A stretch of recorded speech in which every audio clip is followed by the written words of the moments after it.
Welcome to Equine Assisted World. I'm your host, Rupert Isaacson, New York Times bestselling author of The Horseboy, The Long Ride Home and The Healing Land. Before I jump in with today's guest, I just want to say a huge thank you to you, our audience, for helping to make this happen. I have a request. If you like what we do, please like, subscribe, tell a friend. It really helps us get this work done. As you might know from my books, I'm an autism dad. And over the last 20 years, we've developed several equine-assisted, neuroscience-backed certification programs. If you'd like to find out more about them, go to newtrailslearning.com. So without further ado, let's meet today's guest. Welcome back to Equine Assisted World. I have Lewis Hook here with the Compton Cowboys. He's one of the founding members of the Compton Cowboys mission. If you don't know what they are, I've been aware of them for some time, you need to. So he's going to tell us. And I've also got the amazing Kansas Carradine here, who comes with her HeartMath background. She's been working with the Compton Cowboys for some years. So I'm delighted that she can co-host this with me. And she has, of course, much to share with us on heart-based horsemanship, the science behind coherence, and all of the reasons why this is a good thing in the equestrian world, and particularly in our field of people who are often poisoned with cortisol and stress, and how we can bring them back to well-being and ourselves. So, I'm honored that both of you are here. Lewis, do you want to kick off and just tell us who you are, what the Compton Cowboys is, and how you got there? Just Compton Cowboys is led by my son, Randy Savvy, who picked up the mission about 7 or 8 years ago. It started some 35 years ago with my sister, when she stumbled on a equestrian neighborhood in Compton and saw that she could live and own horses in our budget space, which was a big thing. So she moved to Compton in 1988 to do that. That was in the middle of Compton being really the center of gang warfare and gang life at the time. And I remember telling her she can't move to Compton because she can't raise her kids there. She's lost her mind. And she said, well, I've got to do what God tells me to do. So I'm moving to Compton. So 4 years later, when I'm moving to Compton, after watching her grow and found this thing, which was basically, we were taught by our mom that as part of growing up poor, we grew up in housing projects. My mom made sure that where we lived was where all our friends came, and that way we stayed safe versus going out venturing around. So my sister Maisha Akbar had that model, and so when she had 3 kids, and they were bringing their kids over, and all of a sudden everybody wanted to ride, and she said, "Look, okay, I've got to do this in a structured way because I'm getting overwhelmed. Also, hey kids, if you want to ride, you got to learn to shovel, and do some work." So that's how the Compton Junior Posse, the original organization, got founded. Me, over 4 years of watching her participating, kind of help, I grew to see the neighborhood and the way it was working, that it was be a place for me as well.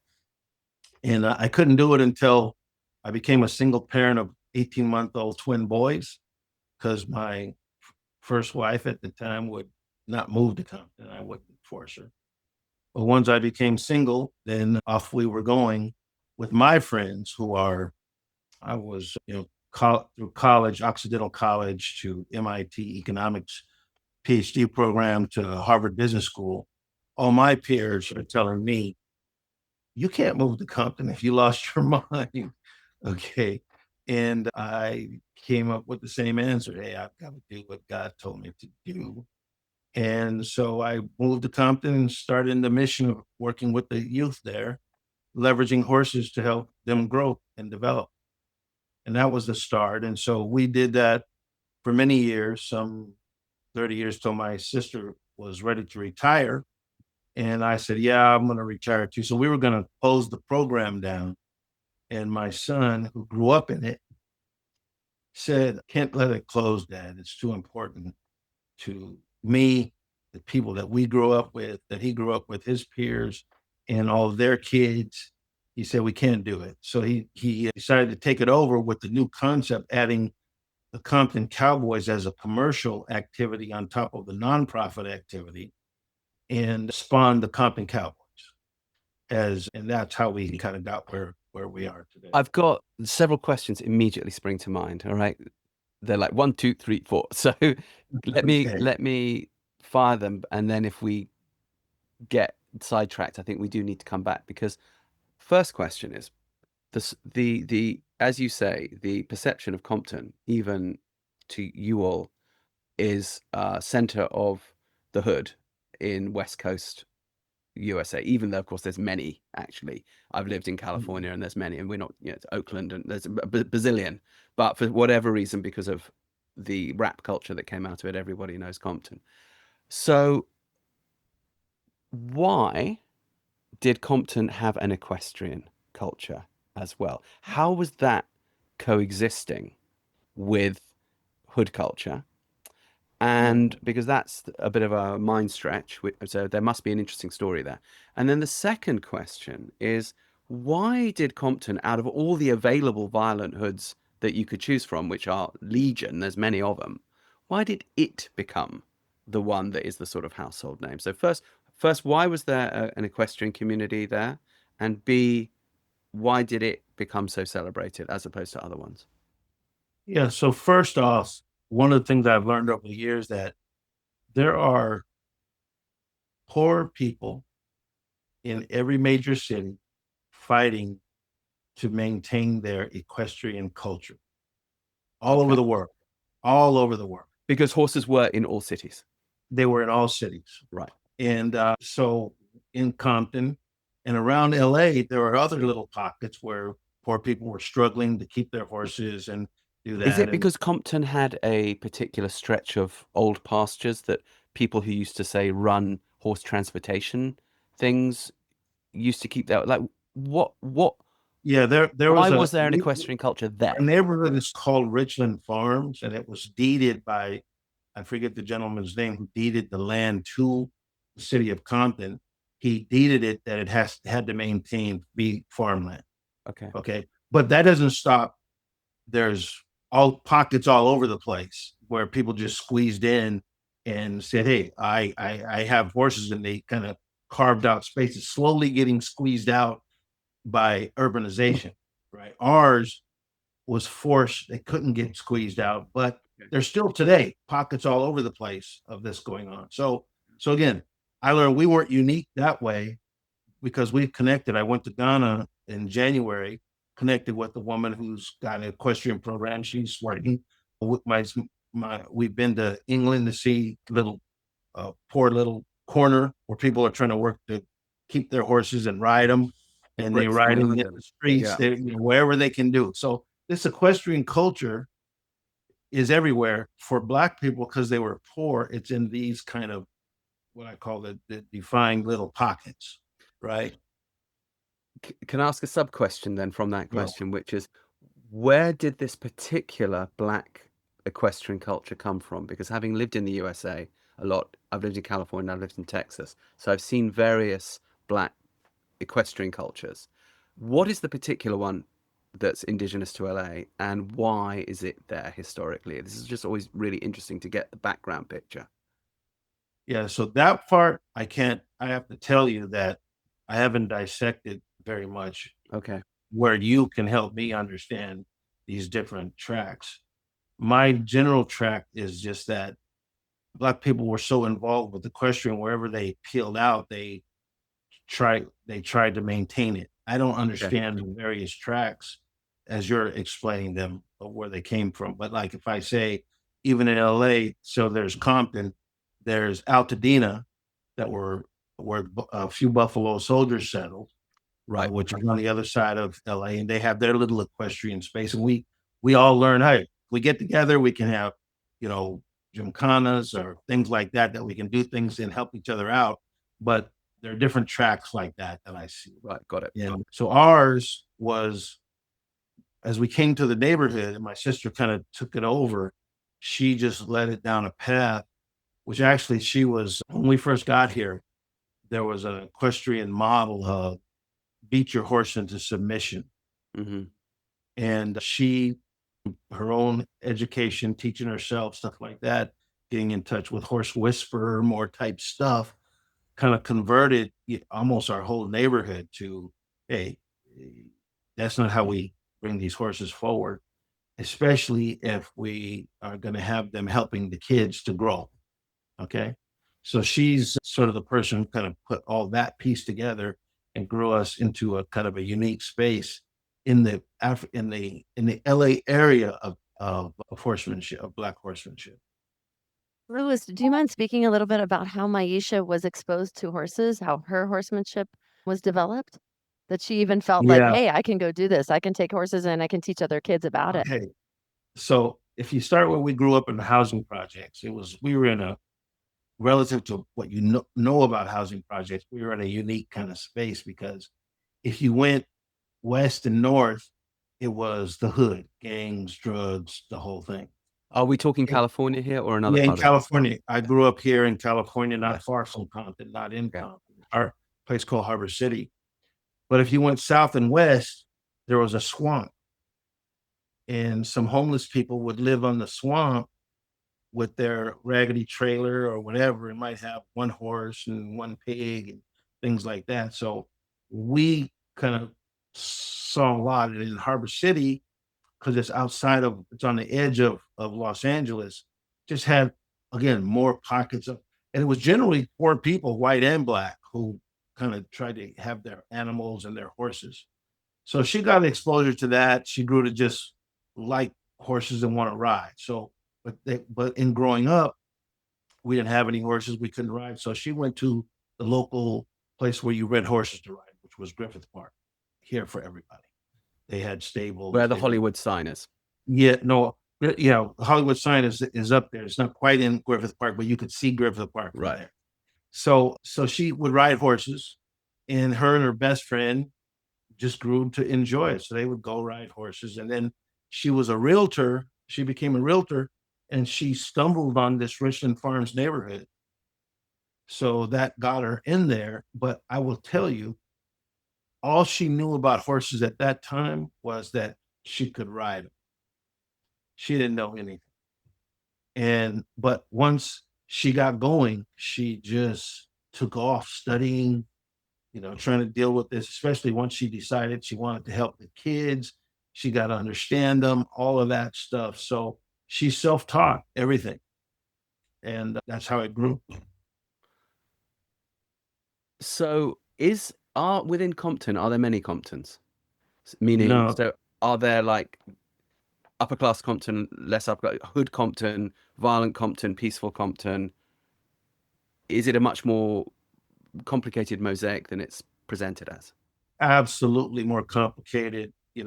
Compton became a place for middle-class Blacks, and then it became a gangster place as that whole gangland world grows up because it's an outlet for people to make money. So these things start impacting it. So Compton, in my neighborhood, it's ebbed and flowed between having gang members who were fighting with other gang members to mostly being peaceful and outside of the full range of the full battle. But the full battle had to go to school near us. Compton High was around the corner. So our kids would capture some of their kids, and then we would there, what I say is it wasn't always for the faint of heart when a kid collapses at your doorstep bleeding from a gunshot. Mm. And then we've had the blessing of our own direct family, no one being killed, but we had some shot. But in our family of the Compton Cowboy youth, we have several murders and deaths. Why did So Compton become the poster child for West Coast hood and not any of the other available West Coast hoods that and well, people it's know like about you Oakland a said, bit, but Compton is the one that has the whole mythological thing.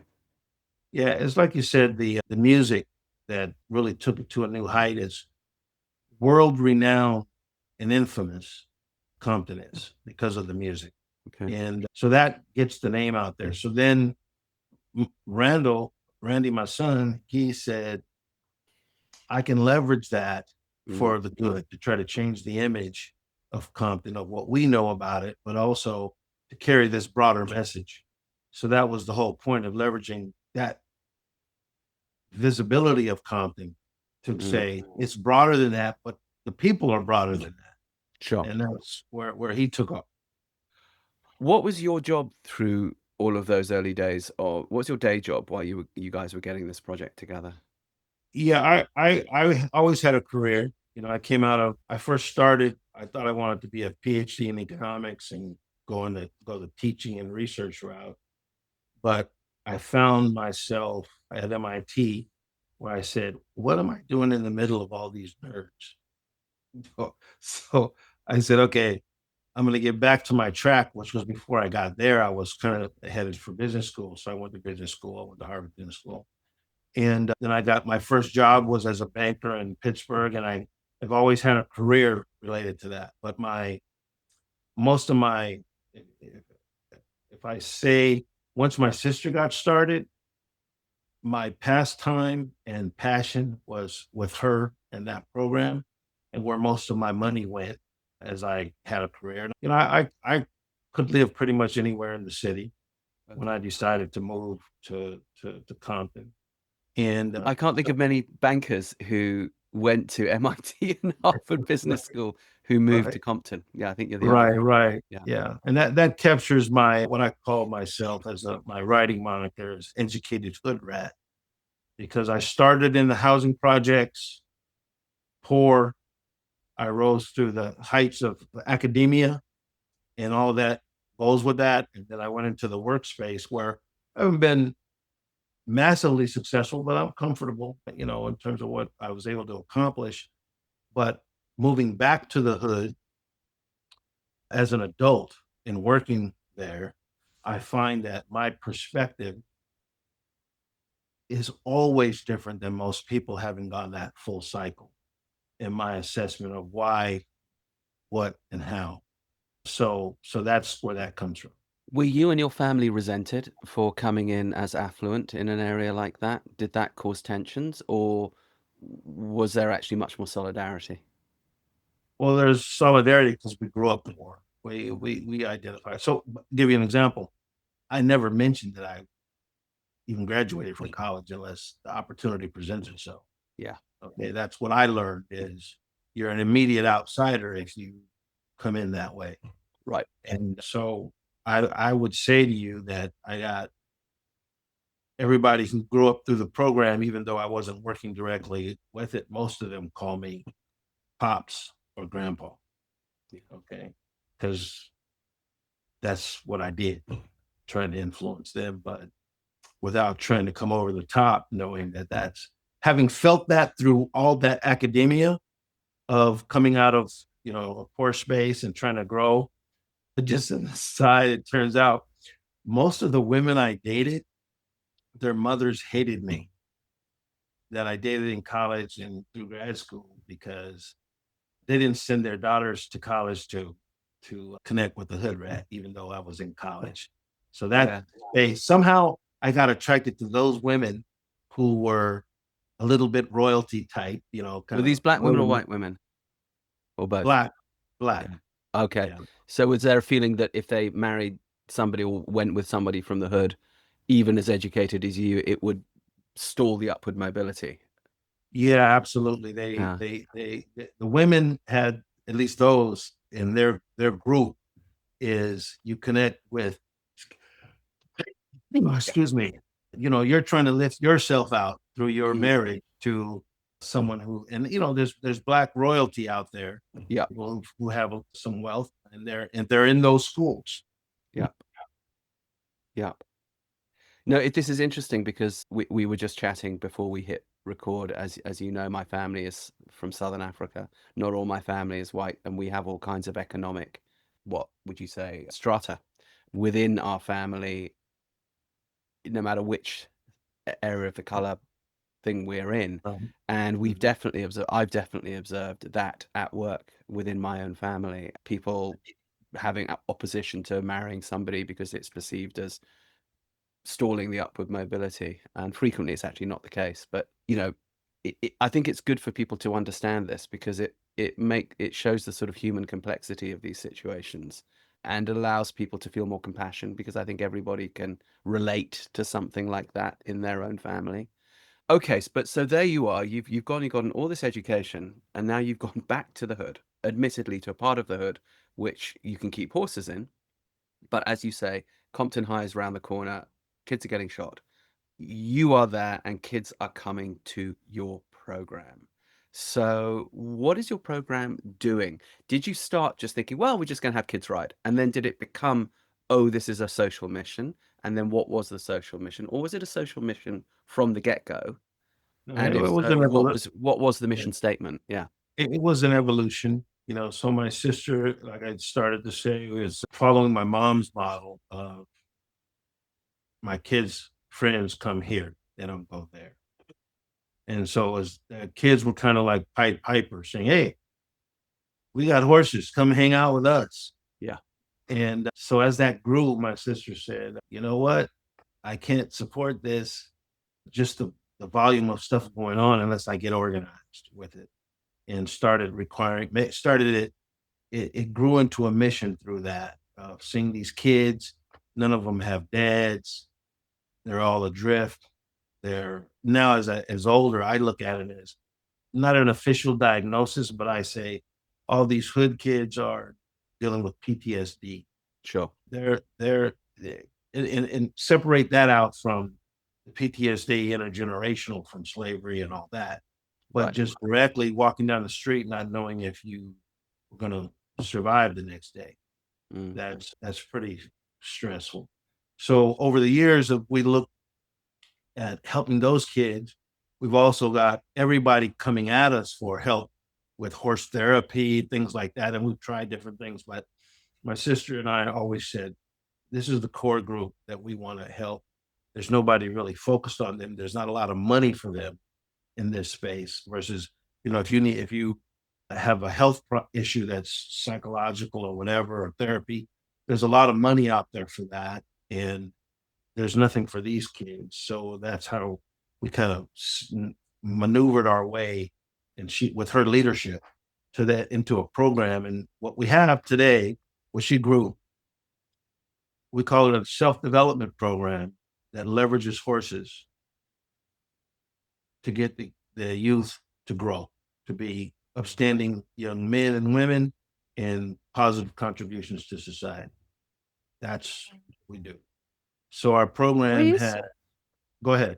Will you speak a little bit, Lewis, also? Because when you talk about upstanding men and women, about, how many kids have you guys served, and the gender demographics as well? Because what it sounds like, and I love this, is each equestrian center ends up creating this sanctuary.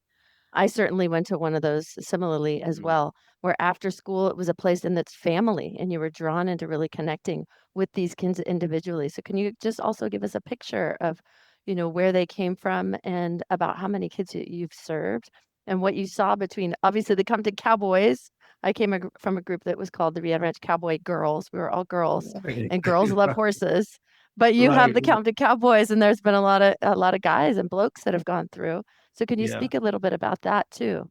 Yeah. So it's evolved in a lot of different directions, but in fact, kind of when we first started, it was kind of a rodeo kind of a model for the equestrian that had the young men being the most needy of that help and most interested, because it was a challenge to deal with that big horse, right? So that was kind of where we started. Then as we grew, my sister made sure we exposed women. And so it was rodeo women to start, like her own daughter was a barrel racer, starting from 10.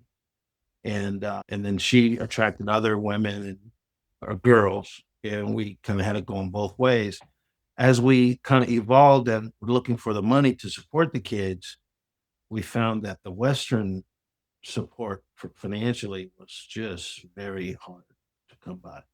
That the racism in the Western world, which I didn't even know how much money there was in it, but we couldn't get access to it hardly. So as my sister was evolving we started moving towards the English riding side. And then as we did that, the girls more took the leadership there. The guys kind of fell off for a while.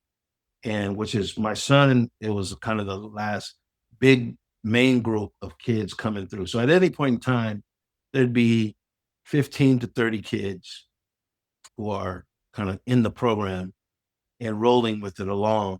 And then the ones that grow up and grow out, probably, if we say the count that we use is about 30 kids a year for 35 years is the count, you know. 2 questions. Again, having lived in Texas, where there's a really, really strong black cowboy tradition, the Cowboys of Color, there's big black rodeos that happen up in Fort Worth, really well sponsored. Sponsorship is there, the money's there, and I agree, racism is absolutely there in the Western world. It's there in the English world too, but there is this very, very established It is. thing.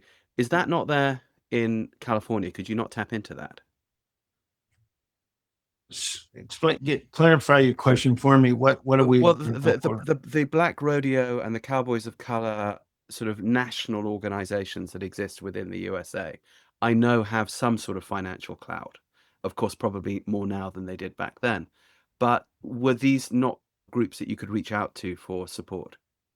No. One is the places where the black people still owned ranches, big ranches, is where what you're talking about grew out of. Like Texas and Yeah. Oklahoma. In California, there are no black people who owned ranches.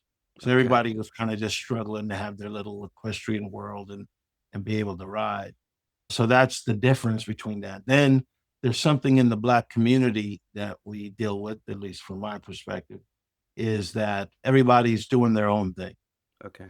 Okay. And it's hard enough to do your own thing versus trying to help each other. So we're always outside of our groups. And as a matter of fact, today, despite even the wealth that's in those African rodeo communities, they're all struggling to separately do rodeos and do different things, and each going up against each other, right? Because that's what we were curated to do from my perspective. And so that whole alignment of, like right now, my son's been in the middle of the Bill Pickett rodeo, 8-second rodeo. It's saying, hey, look, if we all come together, we can do some pretty big rodeos and get some pretty big resources. In deaf ears so far. There's there's talk, but there's deaf ears so far. But things to me, this is my own academic side coming in, is that integration really blew up the black communities across the country. Because with segregation, the black communities grew up into very powerful and wealthy places like Black Wall Street. Now, they attracted destruction because they were so successful, but during segregation, those kinds of cities were everywhere. And there's a whole history of why that is true, which is, from my study, is that the slaves were masterfully used by the military to help build the country. So most of the roads and towns, infrastructure, the military was the largest leaser of slaves in the country. And they played a big part in that. So when they got free, they went out and went west, especially in what I call the Indian Territory, which became the Badlands, because they could go do what they did. And there were cities there just blowing up crazy. And the whites didn't quite appreciate that, so they took them down. So anyway, that slight history rolls forward into, hey, today when integration came up, all the black people working together, especially the middle class, kind of moved forward with we can be successful. It's kind of the post-racial world, and they went to do their thing. And so it caused a lot of these people not to work together the way we had. And so we're now coming full circle with that, with, kind of the need to, the attack on on African Americans here, at least, is causing some rethinking of all that. So I apologize for getting down there. No, it's historic. It helps us understand. And these are the natural questions. So I've got a second question from that, which is obviously, so Compton is famous for rich rappers. You know, it's famous for people who put Compton in their lyrics or claim to have come from Compton. So just off the top of my head, you know, anyone can think of West Coast rap. So they think of Ice Cube, they think of Snoop Dogg, they think of, you know, the original rap movement coming out there with Public Enemy. They think about, oh gosh, help me out. There's more and there's more, you know. That one of the popular ones I would say is Death Row Records, and you know, the guy today. Who was the guy that did the Super Bowl thing? yeah, more Lamar. recently, exactly. Lamar. Yeah, He's from Kendrick Compton. Lamar, all these people, they've got loads of money, and many of them use Compton as their marketing. Why are these people not, or are they, backing Compton Cowboys, or do they even know about Compton Cowboys? And if not, why not?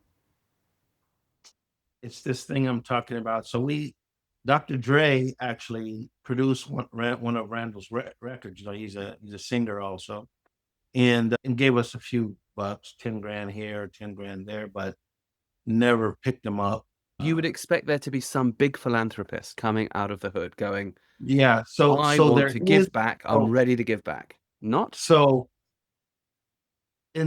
I'd say in the last 5 years, you've seen it growing. okay. So, for example, Dr. Dre helped build the new Compton High. They just rebuilt it. There's some other big programs going on with some of the wealthy guys, but the general issue in the Black community is that the middle class did their thing, and everybody typically started their own nonprofit because they needed a tax write-off, and that's where they focus. So, like right now, we are big with Beyonce, and they've given us 25 grand 2 years in a row. Even though Beyonce is from Texas, right? Yeah. Yeah. So you saw the halftime Can you show. give an idea of your, can you give an idea also of your monthly overhead? Like where does Yeah. that 25K go in a drop in the bucket? Yeah. Our budget is about, our sort of base budget is about $50,000 a month, Yeah. but it ebbs down and up depending on how much money we have, how many kids So we that's can important support. for all of the nonprofits who are working on equine assisted services to still create that, which is so Yeah. needed in the community. You're creating that sanctuary. And I happened to be there when Beyonce's Bay Nice Foundation came, you know, last year before we did that event for the halftime. Right. So you know what we did with her halftime show? That was Randy curated the entire equestrian part. I don't know if you saw it, Rupert. Yeah. So she did an NFL halftime show, big production. She and my son curated, it was around her new Western work, and she had horses. She walked out with a horse. Randall curated the entire equestrian side, and our cowboys were on horseback in the show. Okay. So we have a relationship with Beyonce, Dr. Dre, and all these people, but we can't get them to write a check because, well, one is, I'll say Beyonce, she's in her nonprofit. They now are going out. They didn't used to. They're now going out looking for other nonprofits to support. But Right. there's just so much of it. It's like they got to make their money go somewhere. Although when you're a billionaire, it seems to me like the money could be a little bit. Have you, yeah, sometimes it's a question of directly asking, like, do you ring up Snoop Dogg every month and say, dude, come on, be reasonable? So Or not? that's Yeah. Randall. He has done a lot of that. That's his job because he's the one Mm. that knows those people, connected with them. And it's resulted in some resources, but not sufficient and stable. Like Yeah. somebody could have dubbed us, we know, throughout our whole time.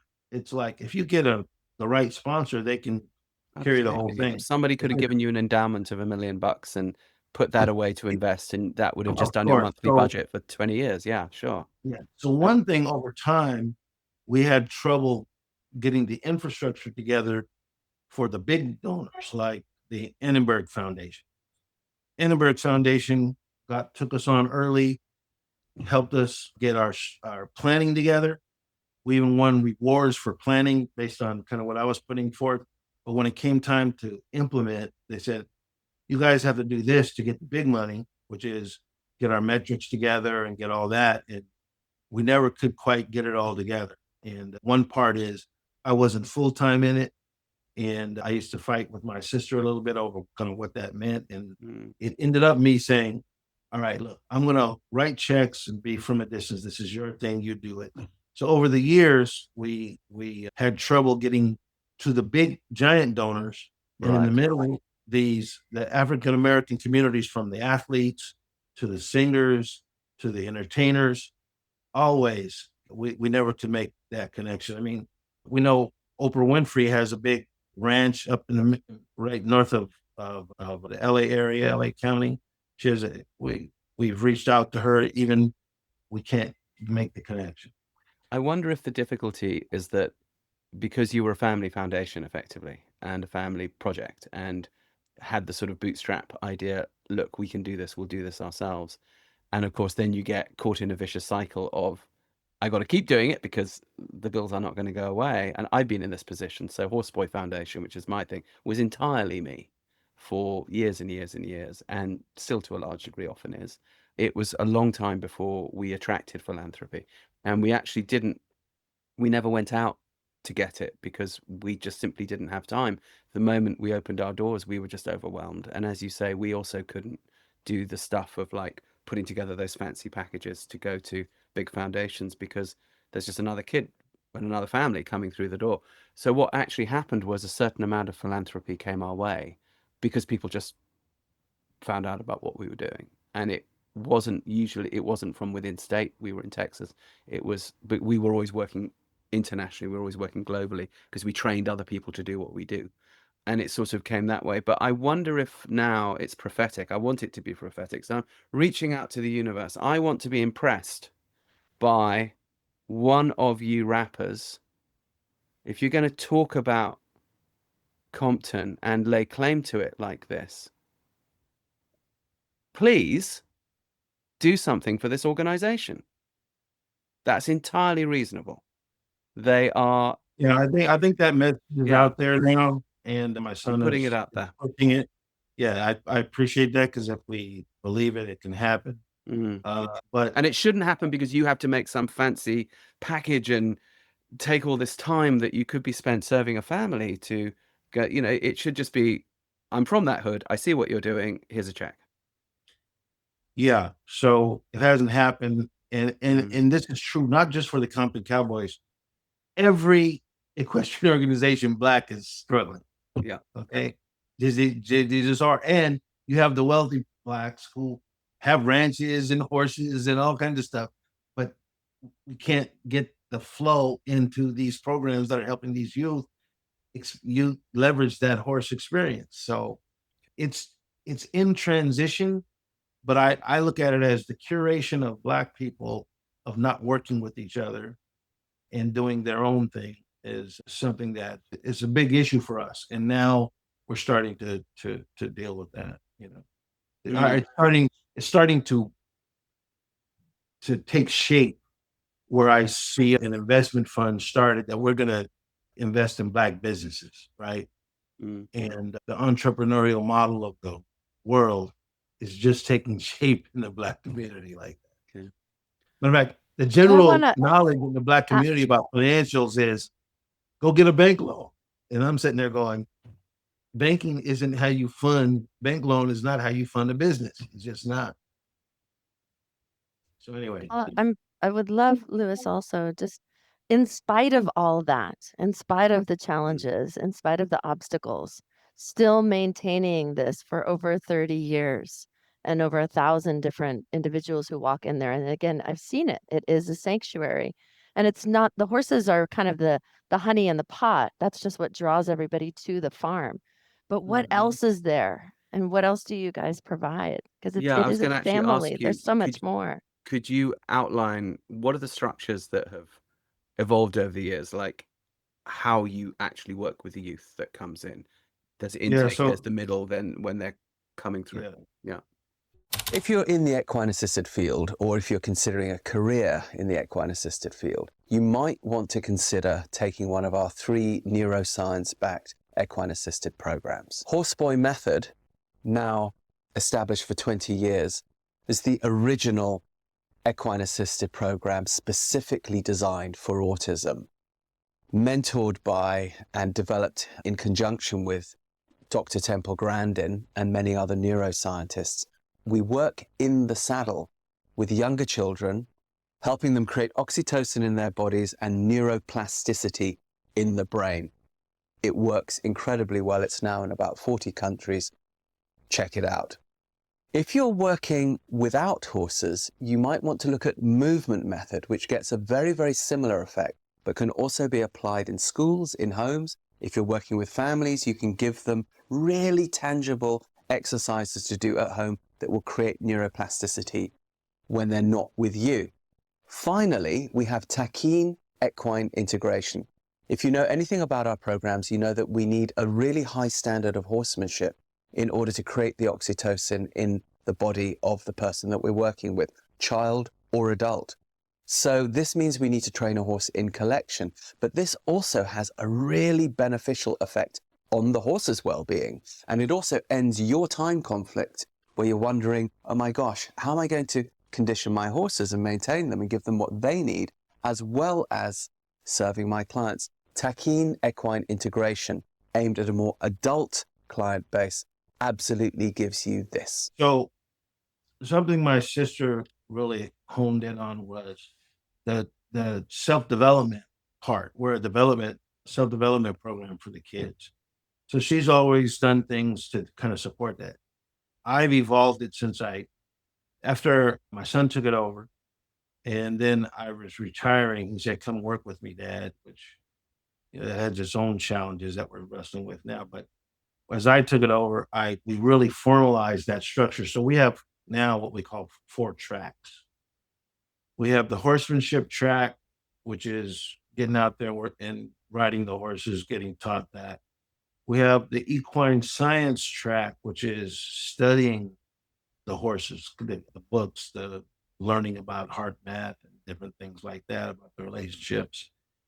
Then we have a farming track, farming and ranching track, where we have farm to table gardening activity, and we expose the kids to nature that way and growing, which includes it's farming and gardening is what it is. So we have a petting zoo, things like that. So the kids get exposed more generally to a farm type ranching thing. And then in that track, there's a person who leads the kids, and I'll get to the overall structure. Then there's the self-development track itself, where we put the kids through, things about themselves, learning about themselves, identify kids that need help that we can maybe go help them get referred for help. So those 4 tracks we do, and the way we work it is we're in summer camp right now, which is 9 a.m. to 3 p.m. daily, Monday through Thursday camp. So the kids are broken up into 4 groups, and they rotate through each of these tracks. So that's how we make sure we have a leader of each track. When they're in the gardening track, there's a gardening program. We've connected to some gardening and organizations who've given us a lesson plan and kind of the stuff that we should be doing.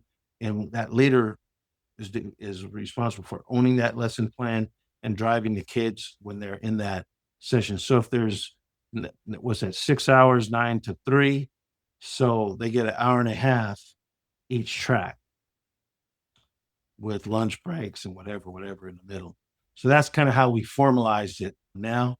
And so all this is documented, written. We test the kids when they come in and start to see where they are in all these tracks. And then at the end of the session, we test them to see how they grew. And then we're now trying to capture those metrics. So that's how we moved to formalize it, from my sister's kind of putting together this overall self-development thing that leveraged the horses to do it in a more formal way. You guys have been doing equine therapy before it was a buzzword. You've identified already that a lot of these kids were coming in with what would now be diagnosed as like PTSD. And I think now we're also seeing a lot of neurodivergent personalities. and the animal husbandry aspect of it that already has such an impactful component. And then what it sounds like is you just have widened it out so that it's not just the horsemanship aspect, but it's all of the rhythm of the activities that are around. So even if you don't get a chance to ride, you still have meaningful engagement and meaningful interaction. Yeah, and that's something my sister And started most early of on. the teachers have all been through the program. Yeah, so Speak most to of that our as well. teachers now are the kids who grew up in the program, who saw it benefit them, and they committed to give back, and they work for us. And we pay. I don't think only one of them has a full-time salary, but we're doing the best we can to keep them together. But my sister all along had all these different tracks. I'll give you an example. She would have the kids say, "Hey, we're gonna go out and you got to learn how to make your pitch to right when we're at a rodeo, go through the stands and make your pitch for what you want." And so we would have to give them lessons. She'd teach them, practice. So when they went in, they could say, "Hey, we're with the Compton Junior Compton Junior Posse at the time. This is what we do. We're looking for resources, that kind of thing." She also had a thing where the kids would figure out something to sell at the rodeo. So one thing we did, she would get old photos, equestrian photos, and we would frame them and then go up and sell them at the rodeo. So she was always doing something, saying this has to be more than just horses. So now we've formalized it so that is kind of how we roll. And from the beginning, though, she did always say, "There's something about a horse." This is before, again, she's learning, right? So we don't know anything about horses, but she's blunt. She says, these young men come in very aggressive. In the hood, this is a thing. You do not disrespect me. That's how you survive. So you're very aggressive. Anything that looks like a slight, you're gonna lash out at. I even still have some of that. So she said these kids who come in aggressive, and they learn fairly quickly that that's not going to work with the horse. And they have to learn that if they really want to deal with the horse, they better they better take a different approach. Okay. And so she says they learn that aggression to put it in check as they're dealing with these horses and learning. Now that we know more about the horses and their aura and their heart space and how they communicate, we're learning more about that as the world is. I say, horses aren't for everybody, but if they're for you, you can't disconnect. It's just a natural. And it's because of that communication that the horses do with the kids that we're now learning is even beyond just the kids, wanting to be with the horse. There's a connection that builds and is healthy all the way around. So it's been a pretty powerful growth path for us to see that and get exposed to HeartMath and those things, where we got now Mark is going through your program, trying to learn that, and we'll be introducing those things more and more as we get. Kansas, could you tell us a bit more about HeartMath? I know we've had you talk about this on the show before, but not everyone hits every episode. And so don't worry that you're going to be repeating yourself at all. It's necessary information. And then could you guys talk a little bit Sure. about how it's been implemented there in Compton? Sure. Yeah. So when we speak about HeartMath, I would say it's actually two things. It's an entity that is a research organization that's been studying basically the electromagnetic field of the heart and its impact on our physiology, how our emotions basically affect your body, which is well known now, but they basically pioneered a lot of biofeedback technology to prove that through measuring something called HRV, which a lot of people talk right now as a marker for health and vitality, Which but that means heart rate variability, heart rate the heart rate variability. variability is actually the beat to beat changes. So most people think that, your heart rate is just kind of, I thought very erroneously that it was just steady like a metronome, but actually your heart rate will increase and decrease. And what we're picking up as your heart rate is an average in a given allotted amount of time. And so the pace at which the even tempo, like I say, conductor in an orchestra can get the entire 72 musicians to all increase their tempo in a coherent way and then slow down and create a legato or slower movement, slower tempo, all in a coherent way, because the conductor is maintaining that speeding up and slowing down process. Our heart is doing the same thing. And with some simple breath practices, as well as connecting to things like gratitude or those feelings of renewal, those renewing feelings bring us into the heart and impact our heart rate variability so that we have an inner synchronization that occurs. And most people who are in the space of horses will naturally find themselves in awe or gratitude, or they'll even say that they, when in the presence of a regulated horse, feel a sense of peace or ease.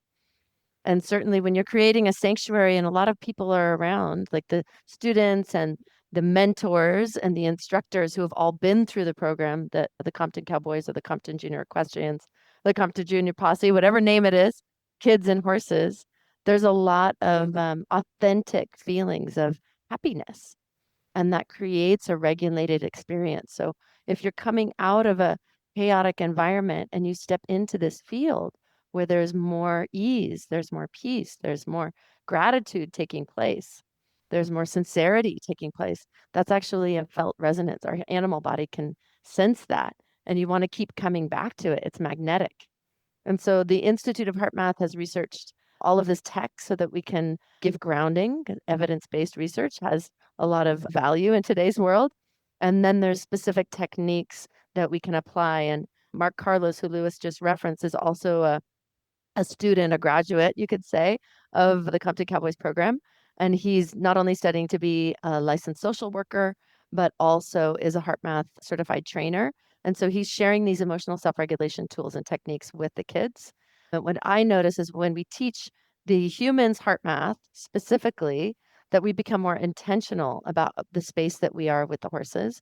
So anytime the student might be feeling a little bit nervous or feeling some anxiety, horses are intimidating, some of those practice right away can help bring into a more centered, grounded experience.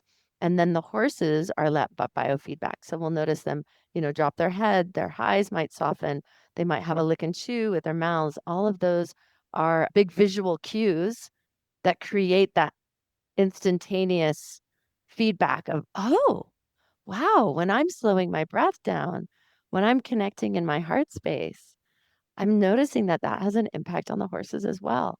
And that is such a strong educational tool, really. And it's having that facilitation, which, Lewis and Randy and everybody who's there is realizing, like, this is just something that we can add on in teaching those life skills and teaching that self-development. Because whether or not every person who walks through the door is going to be a horseman, they're going to use those life skills in whatever domain, in whatever industry they end up their journey, wherever they embark upon. Yeah, I want to add one thing here that Rupert, as you refer to kind of knowing your ancestry extensively, okay? And with this science that is out here growing daily, including the heart math and the horse's connection to the people, we also have learned that our DNA has 14 generations of memory in. Mm. And with that knowledge of your ancestry, there's a certain kind of flow, I believe, that goes with continuity of kind of who you are. And with slaves having been erased and broken, we the families who happen to stay in horsemanship, it's kind of a natural flow. For ours, where it was broken, we stumbled on it.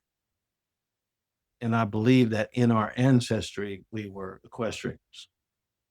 And that's why it's connected so hard with my family.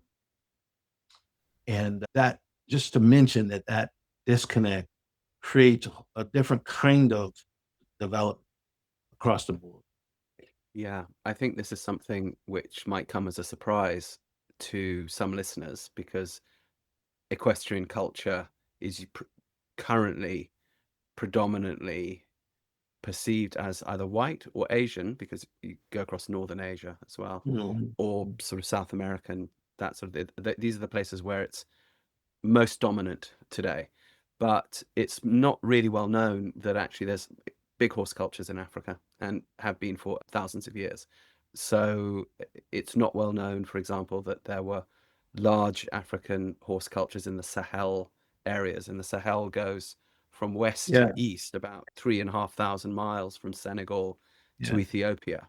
Yeah. And And my I own learned that ancestors encountered and fought these equestrian warriors.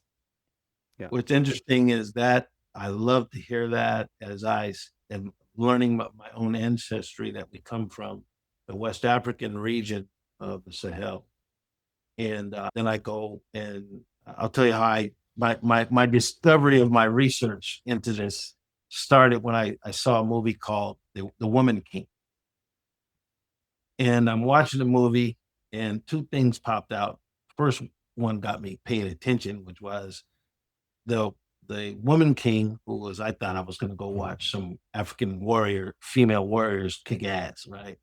Mhm. And her main battle was against trying to stop Africans from selling themselves into slavery. Yeah. That was the main battle. Where was So she? I- Where was she, by the way? Where was this set? She's the homie. Which is current Nigeria, Sierra Yeah, Leone, right. Gold Coast, Ivory Coast. Ivory That Coast, area. Gold Coast. Okay. Yeah. So that got me like, knowing that that's a sensitive subject, I'm listening. And then her main enemy that she had to convert, which was the tribe that was working with the Westerners to get slaves, right? And taking their own other tribes people into slavery and selling them to the West. It was an equestrian cavalry based tribe. Sure. I never, in 30 years of being in this equestrian world, I never saw any African cavalry warriors.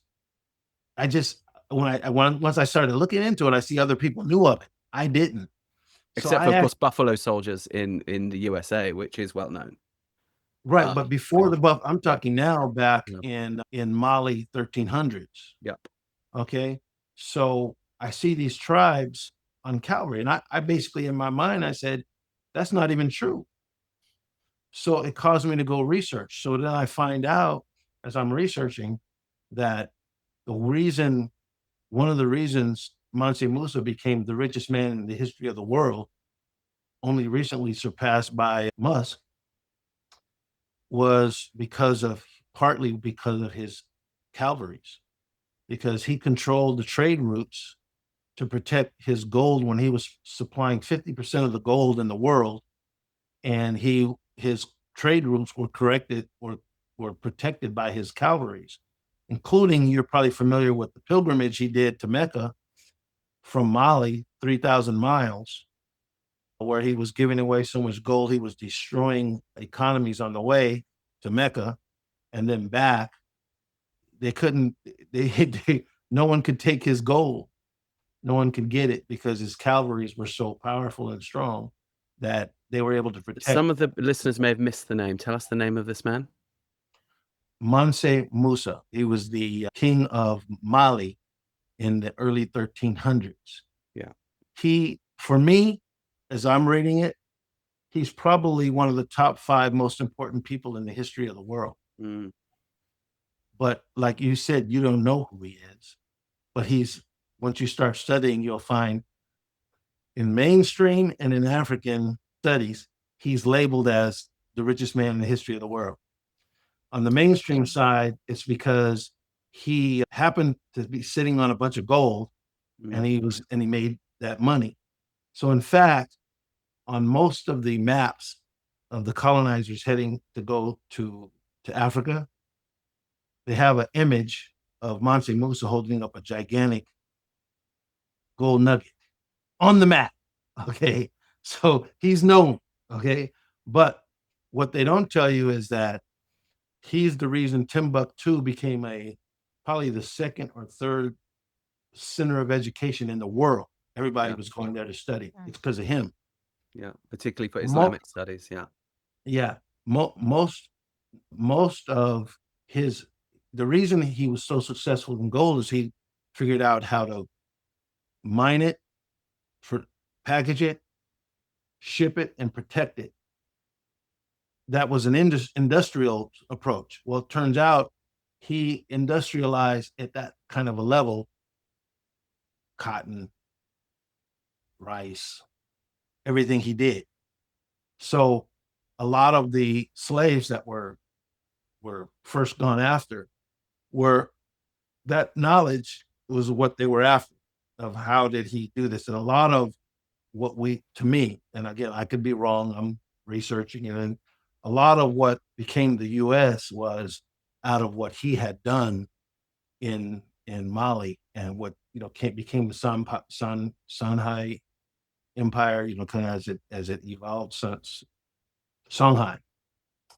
That those empires, and where a lot of a lot of what we became in the US, especially the equestrians, because if you figure at that time, horses were to the world what cars and trucks became, right? So if you didn't have a strong cavalry, in the end, you couldn't have a strong military. So a lot of that cavalry that grew out of the Berbers and the Moors, and it filtered its way through into the Sahel region and Mali.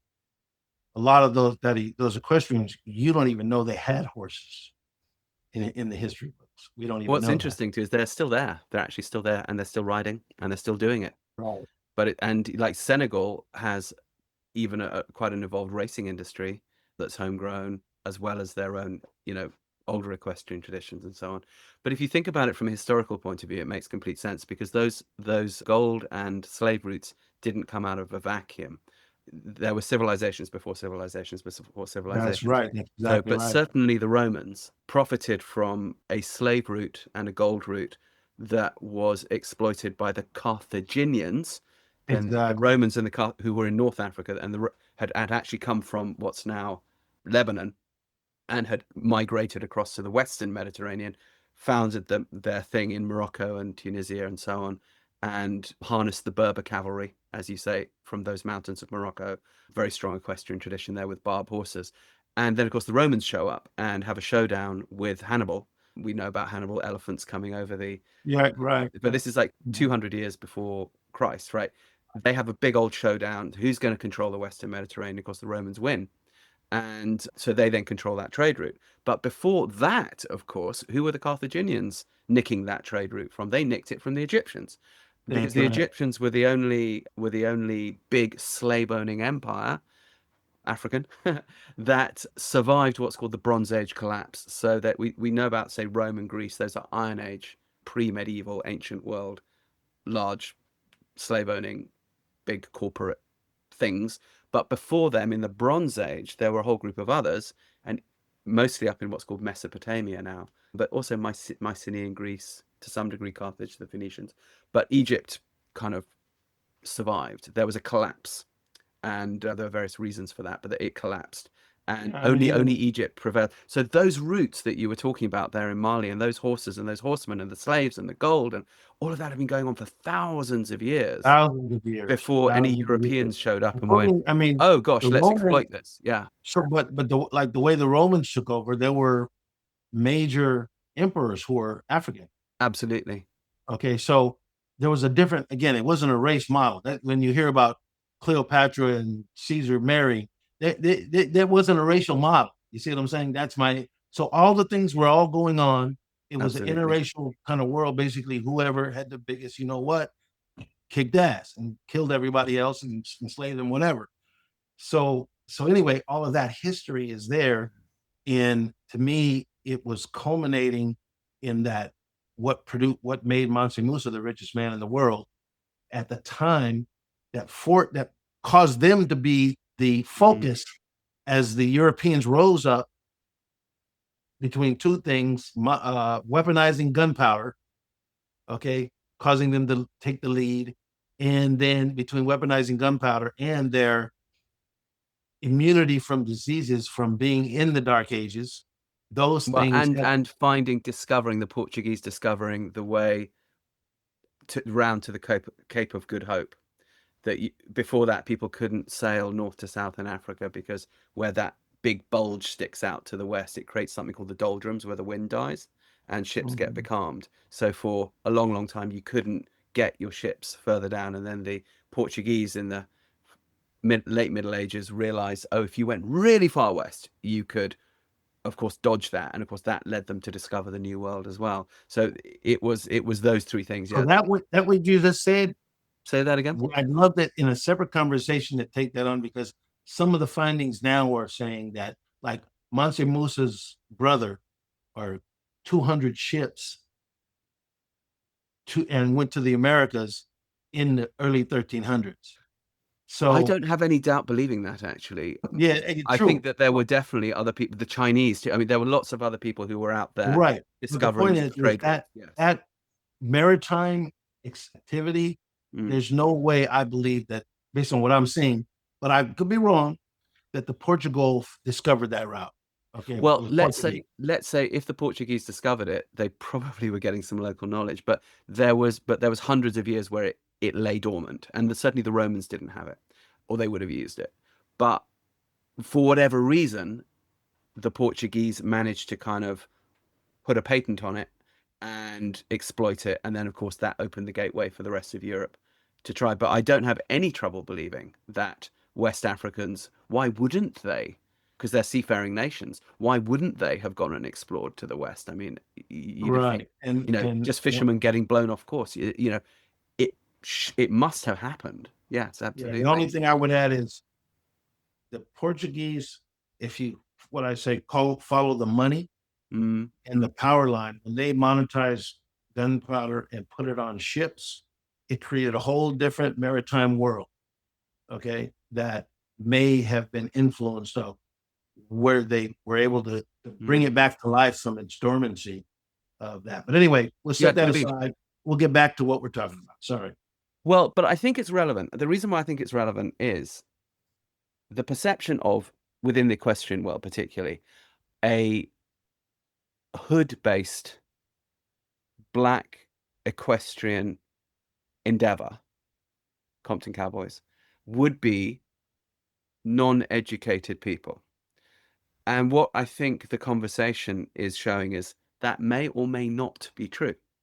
That, in fact, here's this bloke that we're talking to right now who's gone to MIT, he's gone to Harvard, decided to go back to the hood and start this. And then, of course, you're serving kids, some of whom would have come from very uneducated backgrounds and some of whom would have come from very educated backgrounds. And interestingly, when I was working in rural Texas, predominantly, of course, with white and Hispanic families, but some African American families too, it was exactly the same.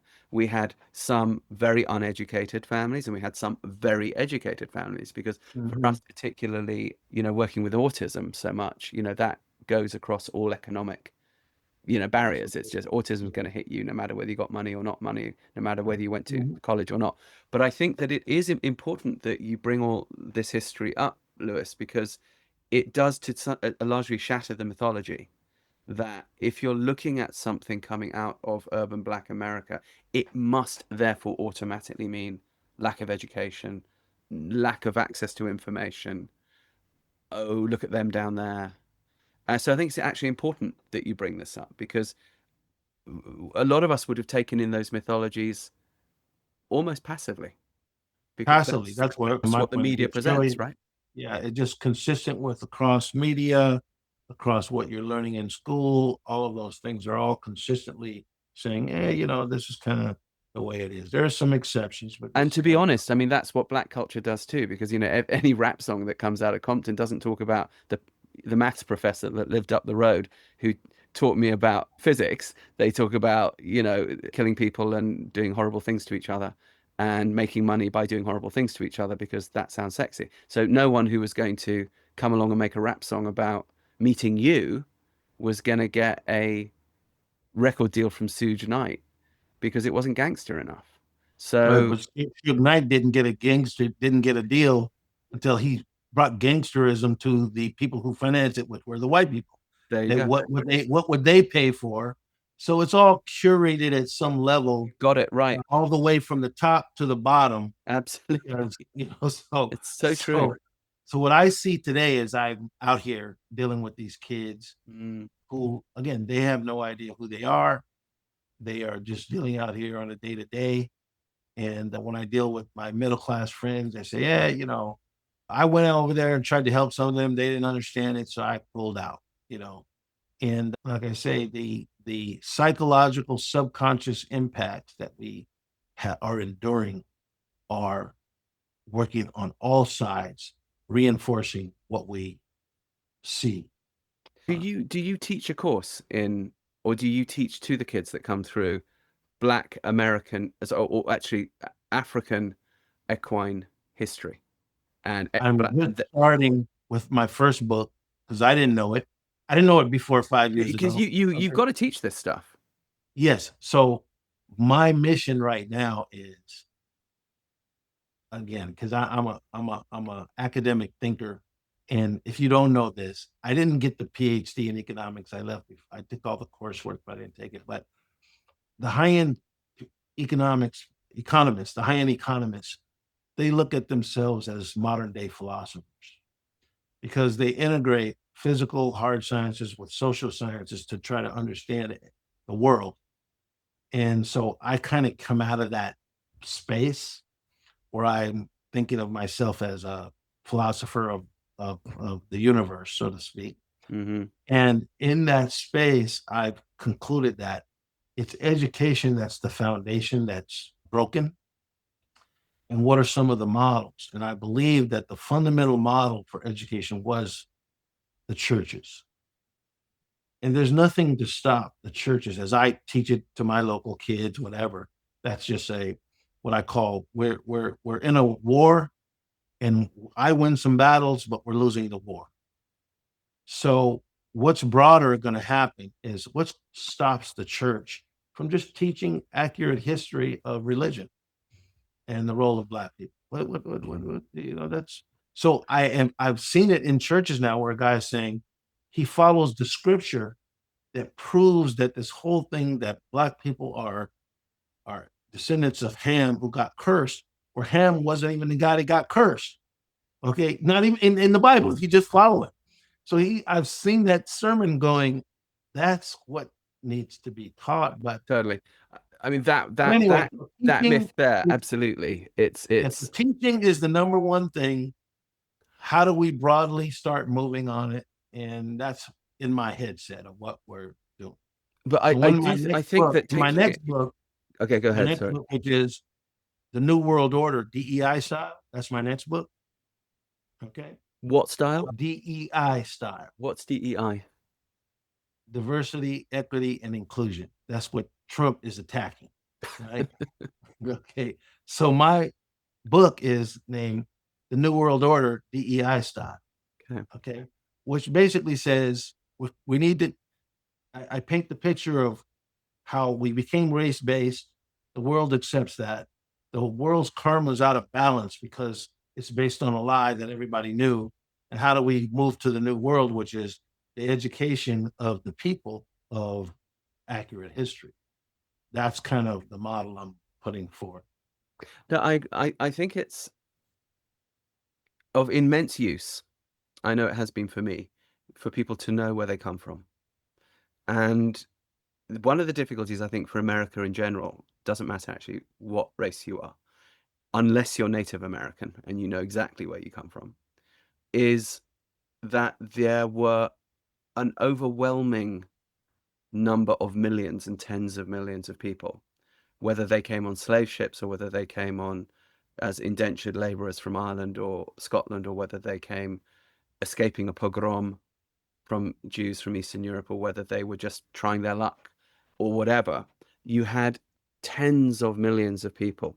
So what happened was people's personal and family histories often got lost unless they came from very aristocratic or very specific enclaves within the old world. Whereas down in Africa, where my family's from, the immigration was always actually very small. So if you had people 100 years ago or 200 years ago in a particular area, you know exactly who they were and exactly what they did. And chances are they're probably still there because it was all very localized and quite small populations. So because of that, the sense of place is quite strong and the sense of culture is quite strong. And I think it's one of the reasons why South Africa has been able to weather the extreme difficulties of its history and not go to hell in the way that it might have, Yeah. particularly post-apartheid. But I think that within the USA, it's often a real problem for people, this feeling of disconnection from culture. And I think, as you say, it's particularly a problem in Black culture because with history, there was with slavery, sorry, there was erasure from the get-go. Yeah, it was formerly a part of how do you help slavery survive was you disconnect people from their history. They Yeah. can't know there was a Mansa Musa who was the richest man in the history of the world. They can't know Right, that. and you can't speak your language, and you can't practice your Right. religion, and yeah, sure. So I think if you can teach those, because the equestrian side of what you're teaching is simply the economic history, really, of what your Yeah, that's people. it. That's I think that's of immense value. I think to anybody, but I think yeah. particularly If you for think of people who are looking for that think sense of of the track place. this way. Think of this track. Today's science can connect people to their roots.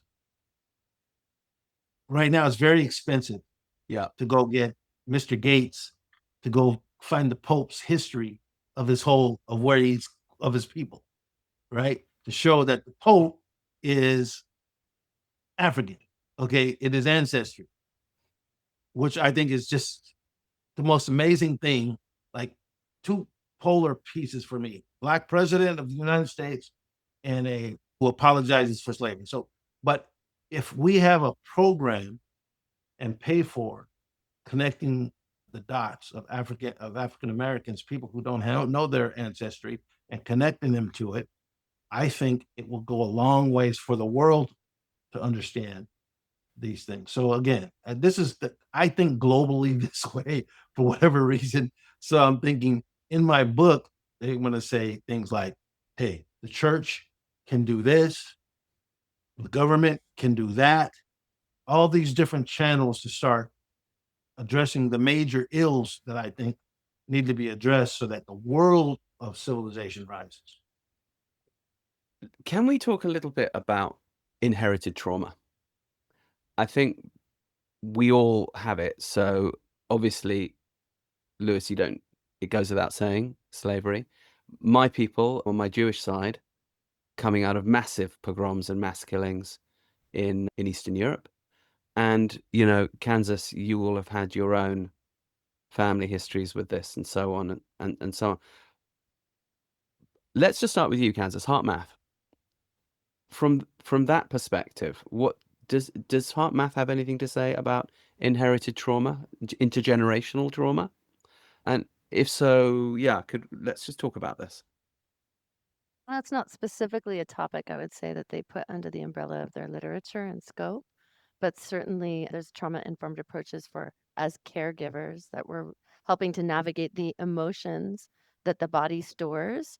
And then over time, as we mature, it starts to kind of unwind these undigested emotional imprints.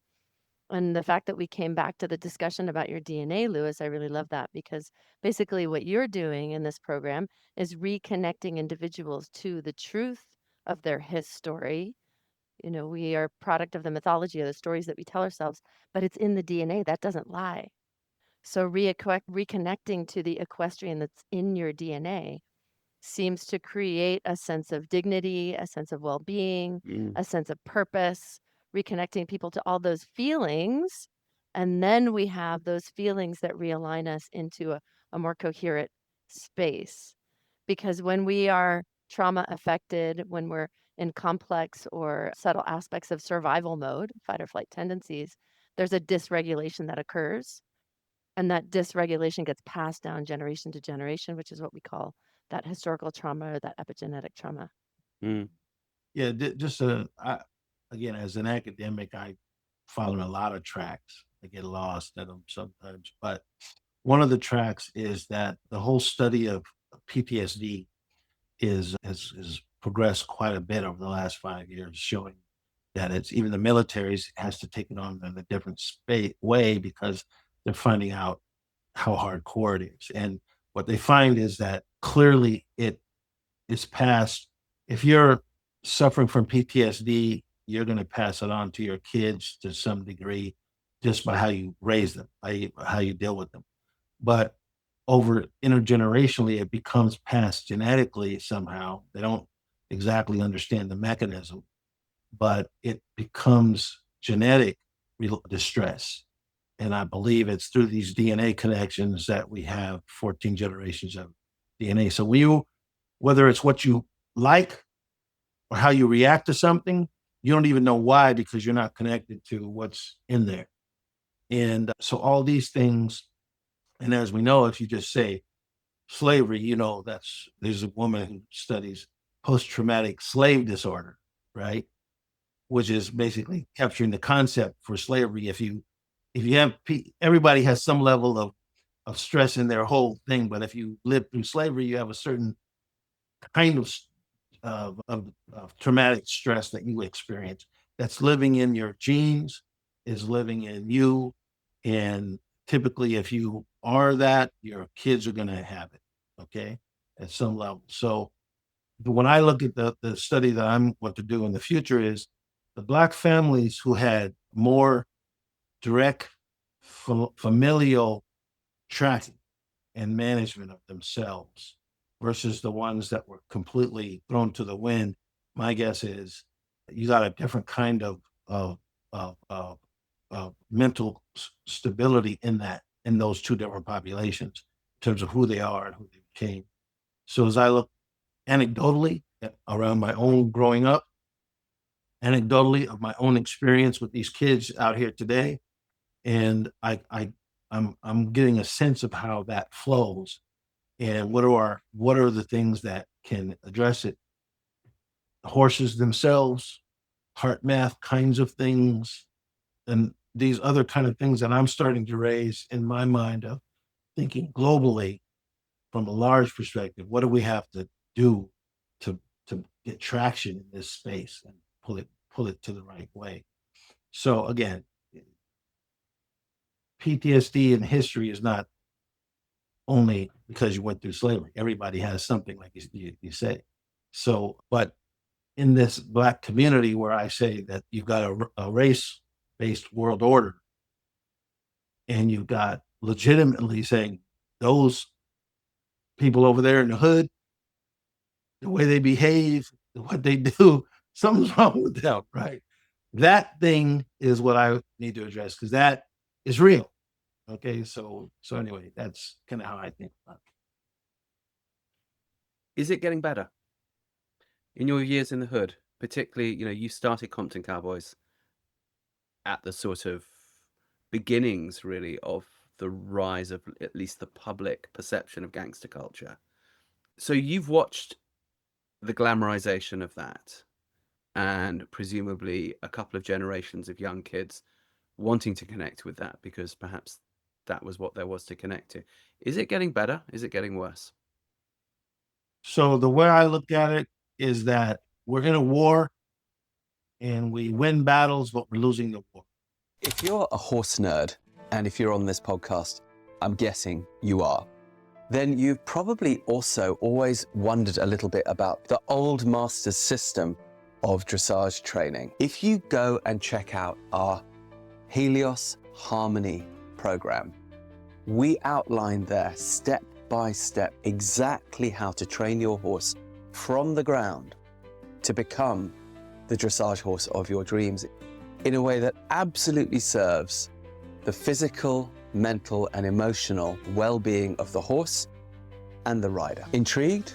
Like to know more? Go to our website, heliosharmony.com. Check out the free introduction course. Take it from there. We're losing the war. Yeah. So the battles being won, to me, the high point of it is a Black man getting elected to the most powerful country in the world. At the same time, if you're a racist, what does that do to you? What do you think of, so in the Black community, there's all kinds of things. Oh, Obama's the greatest.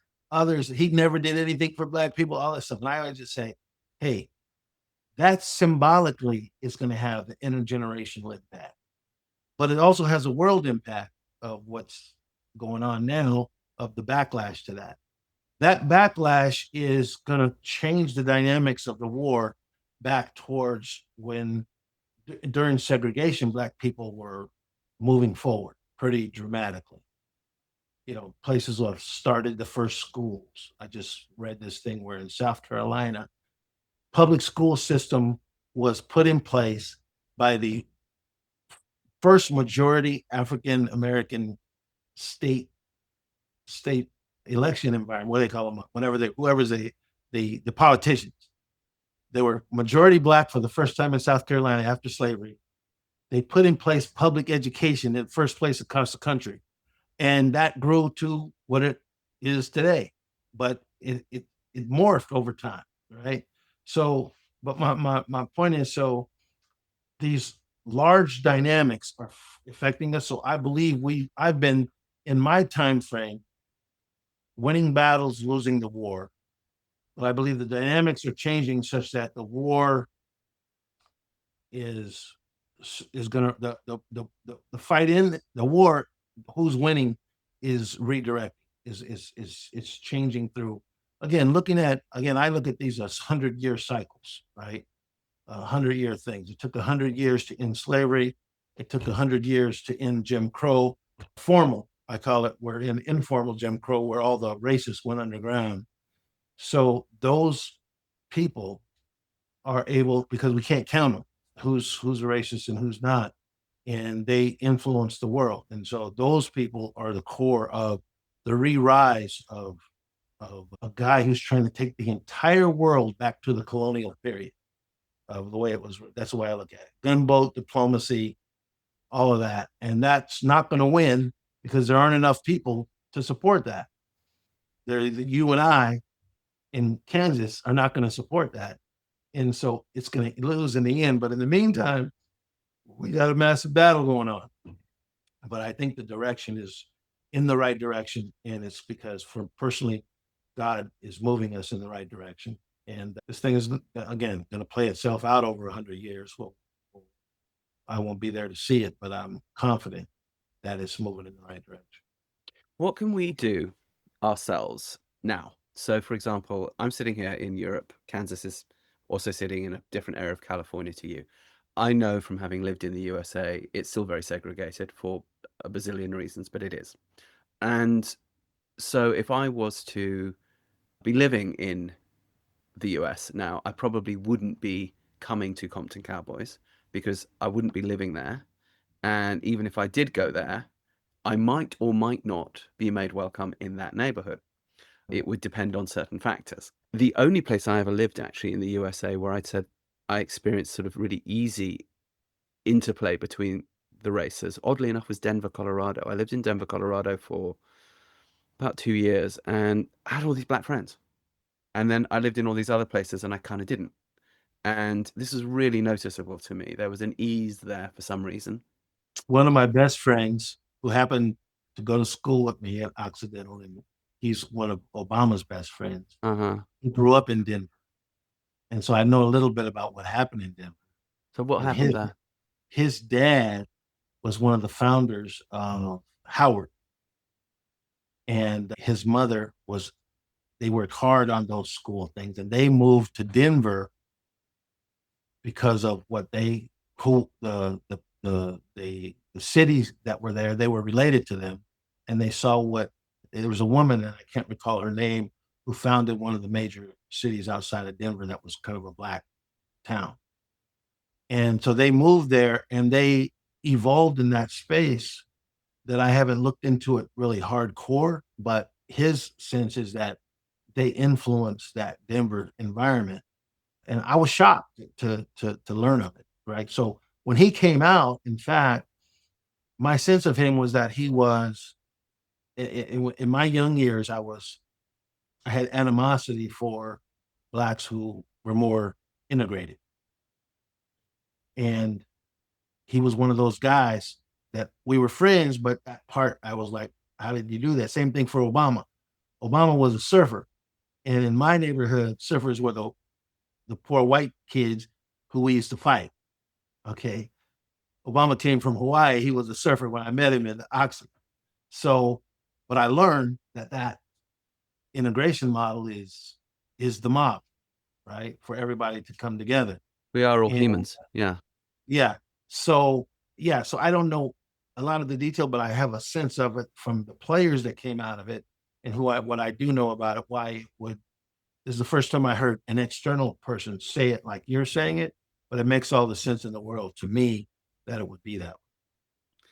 Talking about So integration go ahead. and Yeah. so growing up in public school system in Los Angeles, which I went to as well, the integration was very much a part of it. So as you guys were talking, I was thinking of I've always tried to find like my best friend in 5th grade, Kamiko Brown, who was part of the busing programs. And so I was going to school like right kind of there at Hollywood and Highland in the heart of LA, and just grew up with always having friends. It didn't matter. Everybody was different colors, different backgrounds, and we were just all in 5th grade, trying to That's what survive in got LA. Obama elected. That is what got Obama elected, is that. The guys playing basketball, multiracial basketball game after school.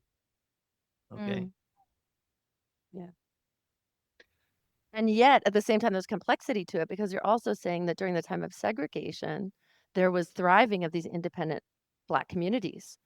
But there was, I think, But really not intentional integration. disruption of that, right? The integration was creating a change in kind of normalizing that we can see beyond color and demographics, and we can be Yeah. friendly and we can get along together, just human to human, heart to heart.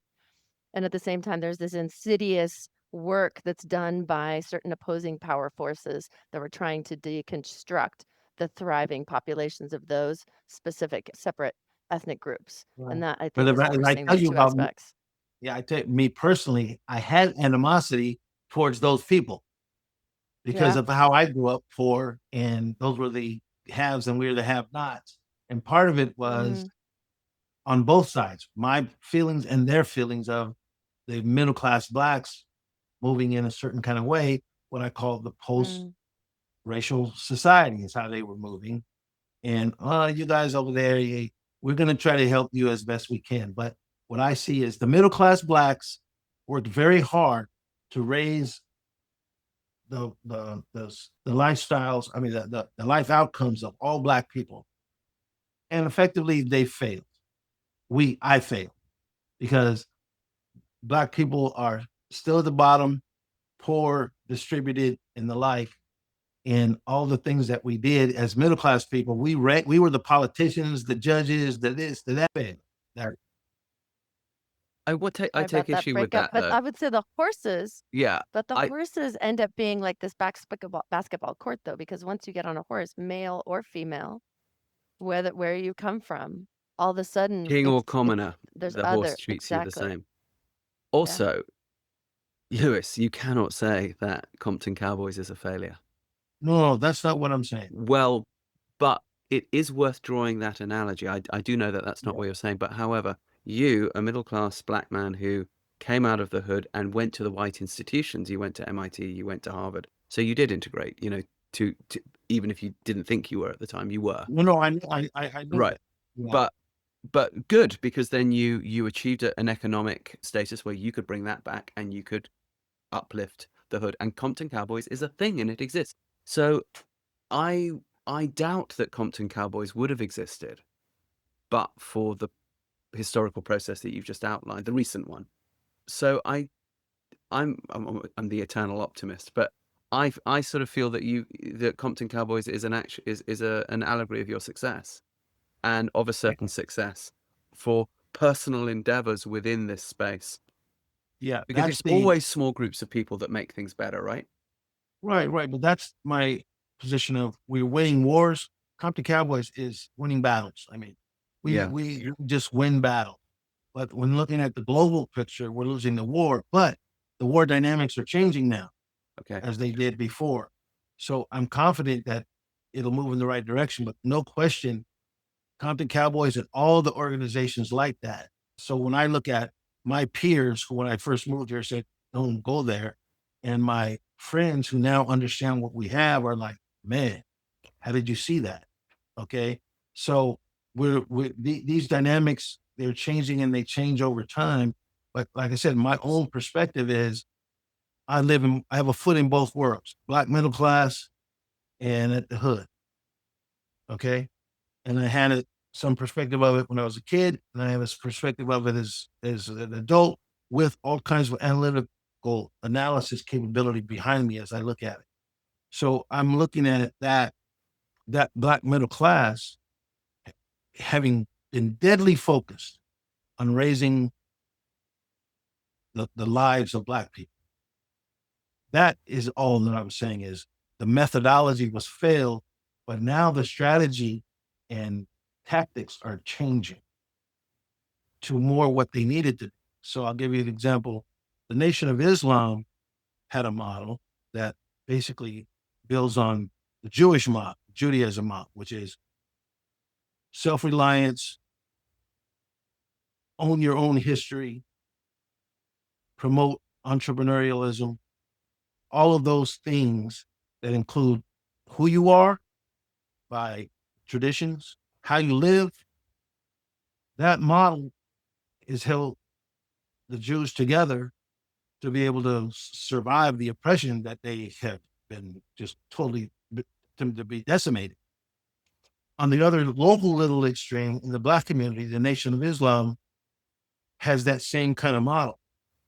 Problem that they encountered was they became cultish in saying the white man is the devil incarnate. Black people, we just don't think that way. We want to be open to everything. So again, if you look at interracial couples that I've seen and I've studied, they're more accepted in the Black community than they are in the white community. Interesting. Okay. So because we're just back from when we said hunter-gatherers, when you can walk out there and grab an apple off the tree and reach in the water and get a fish, life is to be integrated with nature, not fight it. So that part is to me a foundation of who we are. So when the racists think of, man, if these Black people get in control, they may do to us what we did to them. It's nowhere near how many Black people stay committed to this country. It's because Black people are. And people in terms of, hey, we are all about grabbing what we can and unifying what we can. So anyway, I'm diverse going in a different direction, but I want to say we are, as a Black community, kind of rethinking how we define ourselves so we can help lift ourselves as well as integrate with the general population. What can so I work globally, right? 40 countries, whatever. Kansas works all over the place, right? And you're sitting here on a platform that will be listened to across the English-speaking world. Mhm. So people in Australia are going to be listening to this. You know, people wherever are going to be listening. Certainly people in South Africa will be listening to this, but also a lot of people in the USA and Europe.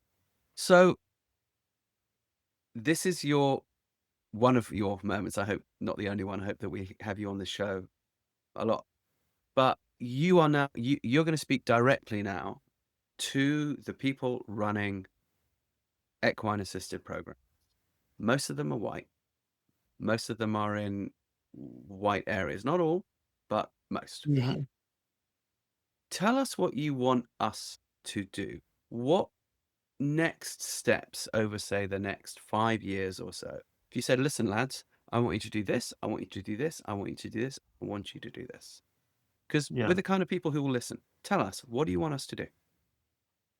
Yeah. So I'll give you an example. Just like we say, there are Compton Cowboys type programs, which is our nonprofit is called Compton Junior Equestrian, which is for these kids. And funding is the number one thing, along with the expertise of how to really execute.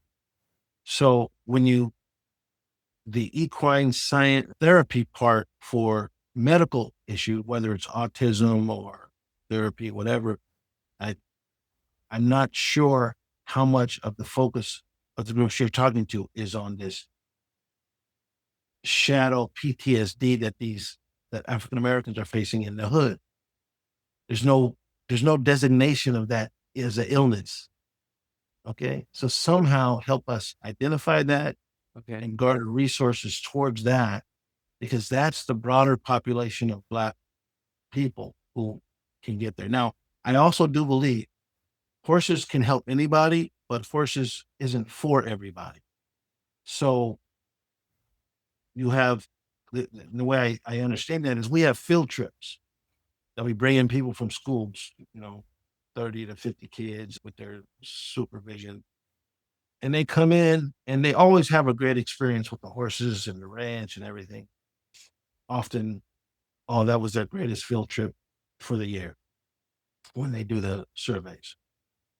But you can always tell who horses are for because those 3 kids out of those 30 or more are the entire time wandering around in awe with their mouths wide open.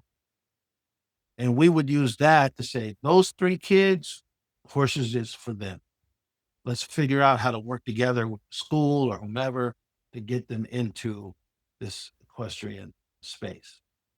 So that's, as I say it, it's that identification as an additional track for problem solving of these equine assisted therapy is identifying this. Again, it's not diagnosed PTSD. I've been told by the scientists, don't say it. But whatever we want to call it, that is a area that needs equine assistance therapy. And that's what we do. And if you get it added to that group, then that's what they'll start picking up as well. Which Yeah, I'm thinking about like the Horses and Humans Research Foundation and people like that, or our friend like Kez Sullivan and Dr. Anne Hathaway at University of Bournemouth. I mean, they're the people who would want to look into this kind of thing. And I think we should go and have a conversation with them and say, what about trying to get some studies going on this sort of post-colonial, post-slavery PTSD? How does it manifest particularly in young people? And what do we as the equine assisted world want to offer? I think that's exactly, what we should do. And if you should be that voice, and it's platforms like this conversation right now that hopefully get these conversations going. Oh, go ahead. No, I just say I look forward to that to the degree we can. Again, I'm in my 5-year path of figuring out my retirement path, and it's this. Good luck. Okay. You're not going to retire. You're going to die in harness. Yeah. Well, and if you were to come to Compton Cowboys, you would also see that they serve the entire community. And Los Angeles is pretty diverse. It's a melting pot. They don't turn people away just because they're not African American. You'll see every member of the community that is there and all united again in this equalizing field of seeking to be an equestrian. And it's interesting because now they're starting to actually look at a genetic marker that shows the proclivity toward kind of agrarian culture or farm life or being someone who's good at animal husbandry. And I have no doubt that very soon they will be able to identify the equestrian gene trait or those who had developed their horsemanship enough to survive, because honestly, those are the ones who would continue to breed. And similarly, we have horses who were bred to partner well with humans. So there's this type of co-evolution that's taken place between horse and human for many, many, many years. And you're reconnecting people to that, to their history, what's really in the DNA. And it's not surprising that the universe would create this unique constellation so that the horses are actually part of what becomes the healing from the epigenetic trauma. And the diversity, equity, and inclusion, the DEI model, that's what the Compton Cowboy is living now, because they're not saying we're only here for Blacks, we're here for everybody. Yeah. What's really funny is when I grow up in the projects, my neighbors, Latino, Mexican, Samoan, Filipino, whites, in the housing projects, because it was a military housing project. So we got a whole range of diverse kind of people there, but it was people who didn't have jobs and stuff. It was fairly diverse. So my elementary school was diverse. And so my sister, when she started from the beginning with Compton Junior Posse, she made sure we included everybody in the neighborhood, whoever's here. And in Compton now, it's probably about 70% Latino. So we have major bridges, and my son Randy has continued that as you see it. But this is what we do. It's all about that. Interestingly, epigenetic trauma with horses, you're talking about whether it's the West Africans controlling the slave trade with and the gold trade with their horses, or whether it's the conquest of the American West and the genocides against the Native Americans, or whether it was Genghis Khan and Kublai Khan and Tamerlane and all those Right. people doing what they did in Eurasia, or whether it was the Crusades, or whether it was the Seljuk Turks, or whether it was...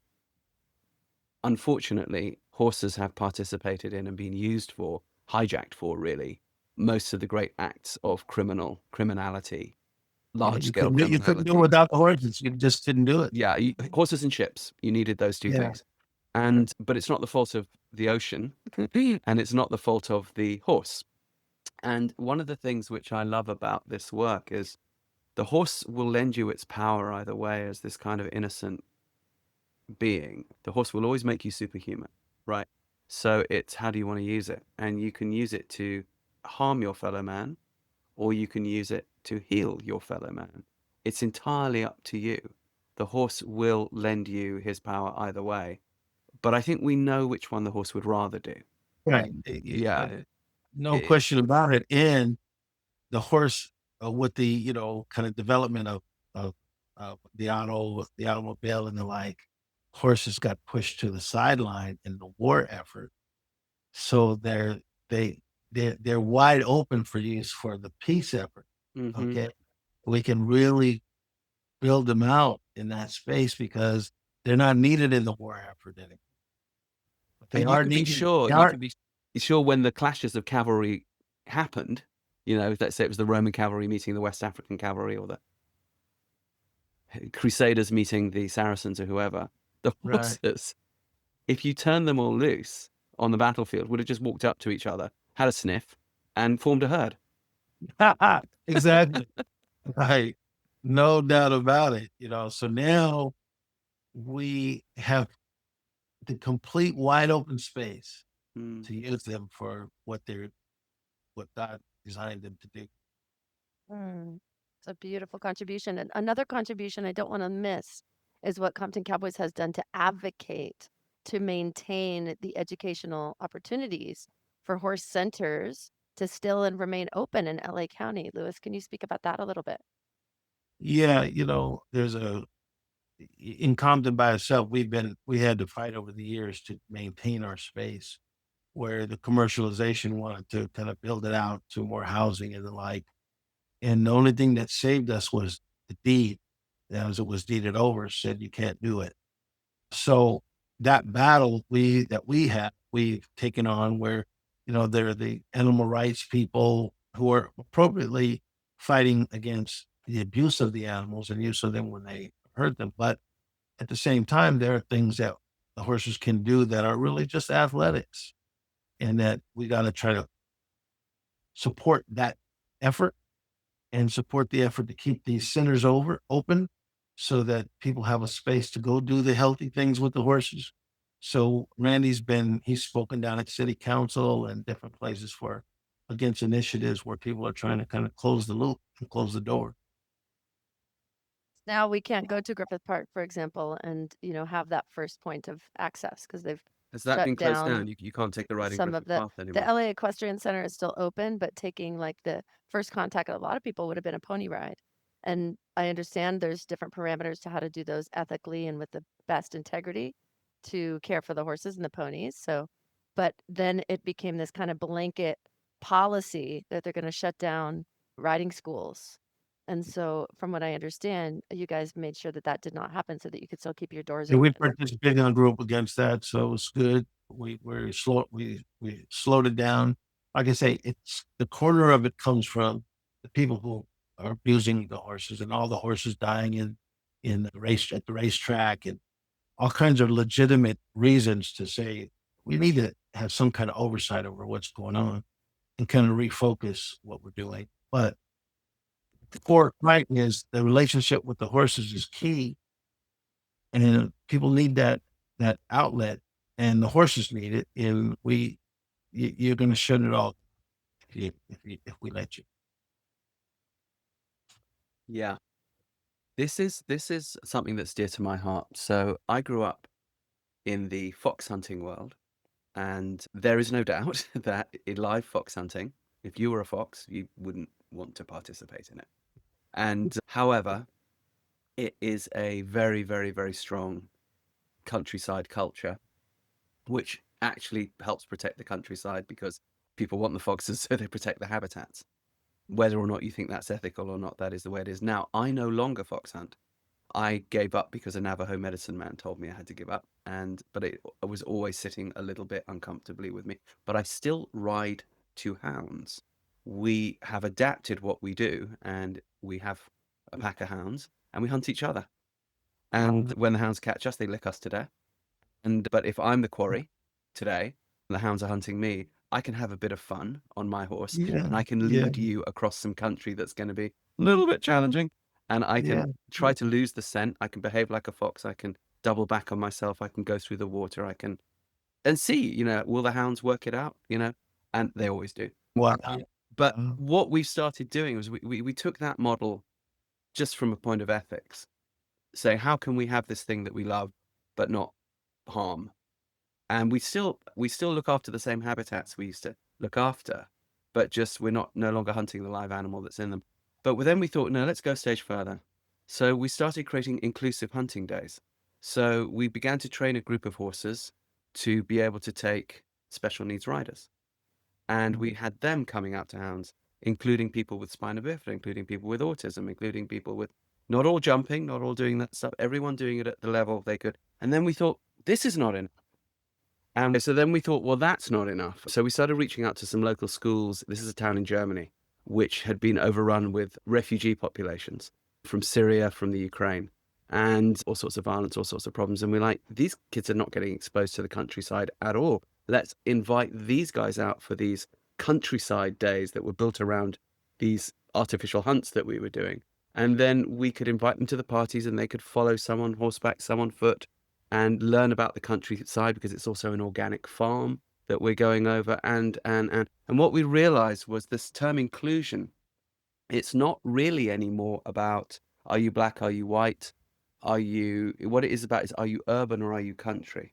Are you concerned about nature and involved with nature, or are you cut off from nature?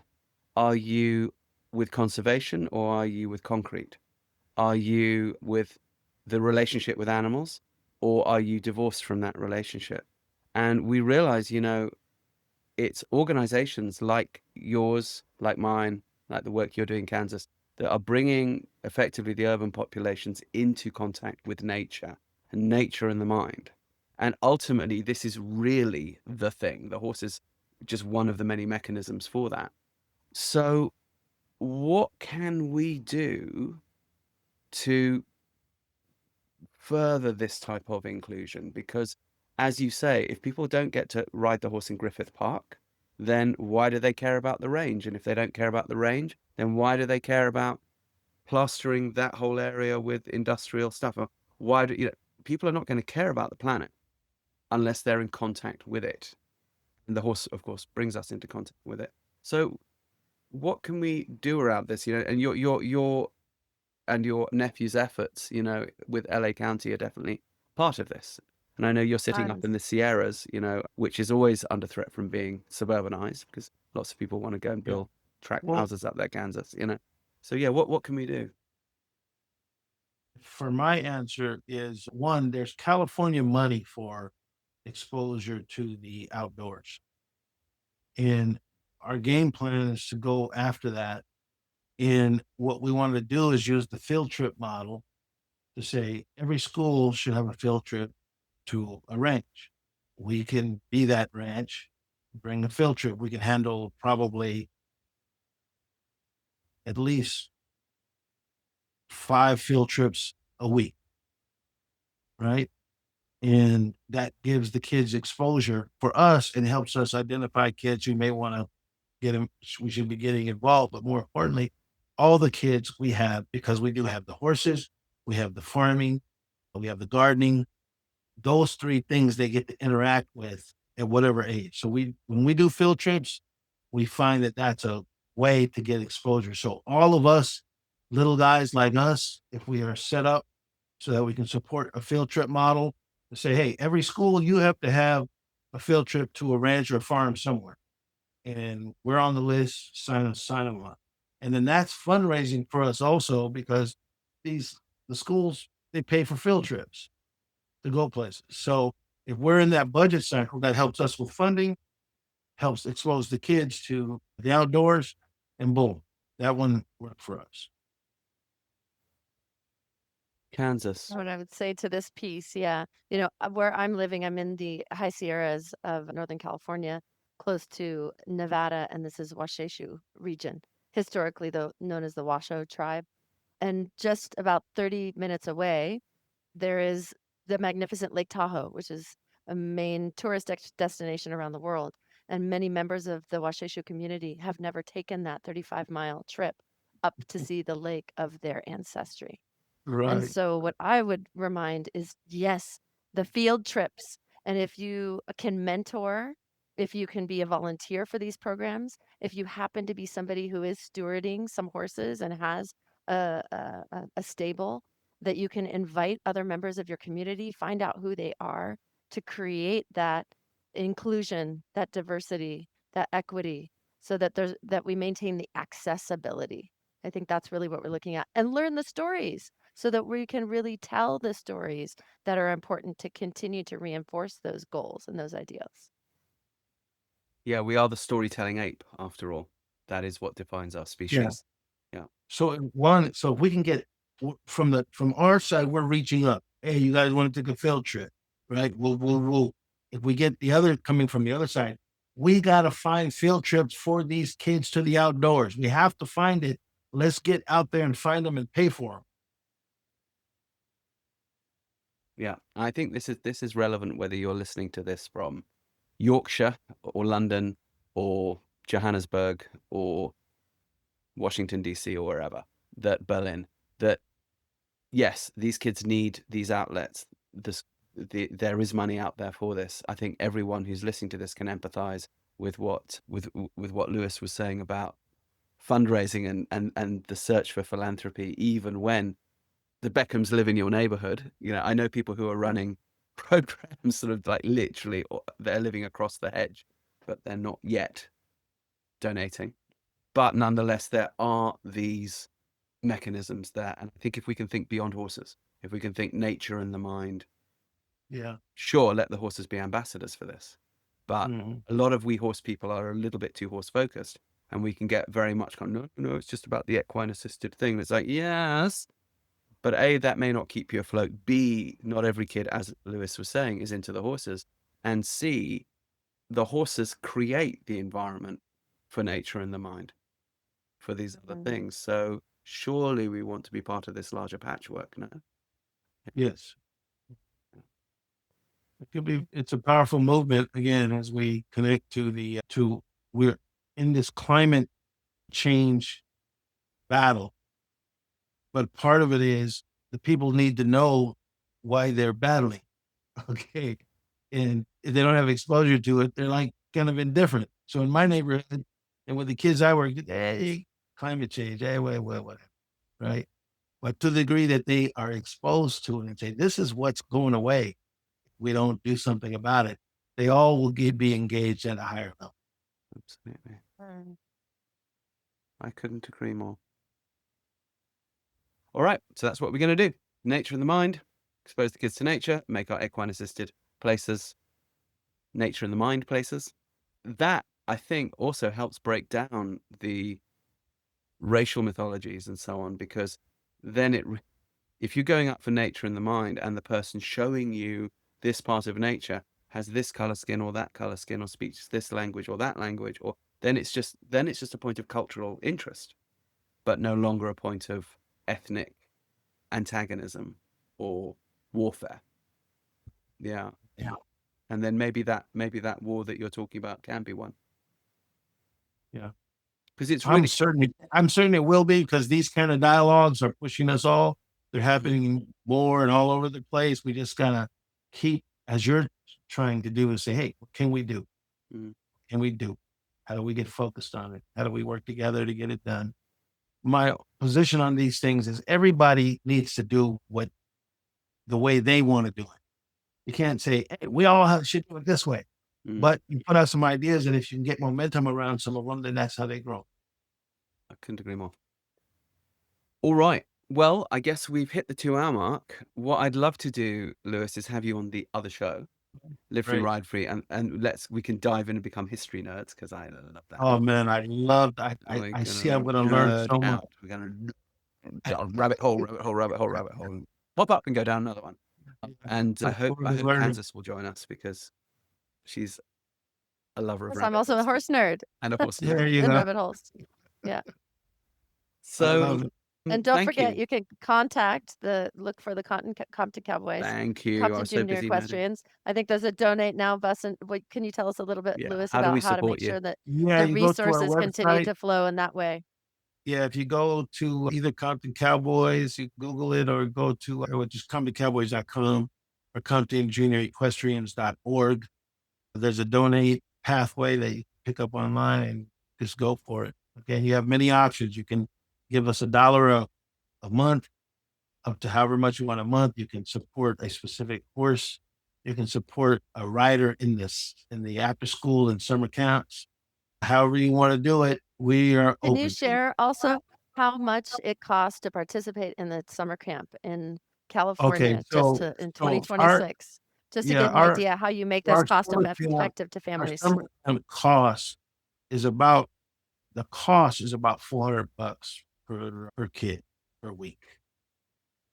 And we charge $50. So the difference is however much money we can raise. Did you hear that, Yeah. Snoop Dogg? Did you hear that, Ice Cube? Did you So, hear and that, just to give relevancy, Kendrick? that's how much Yeah. it was at my riding school in 1989. Yes. So the cost of, the liability insurance, the property taxes, the hay, I don't care if you're a nonprofit or not, all those things are expensive. They're So, expensive. Lewis, You can you see say it costs I 400. do- It I costs do- way more than 400, because you're not factoring in the Totally. time of the people. Right. For sure. it's more like 2K per kid. It's Volunteer. Yeah. Yeah. because So we thank got you for making it volunteers everywhere accessible. and all that. So the issue is, like you said, there are people who can say, look, I'll sponsor 10 kids for the summer.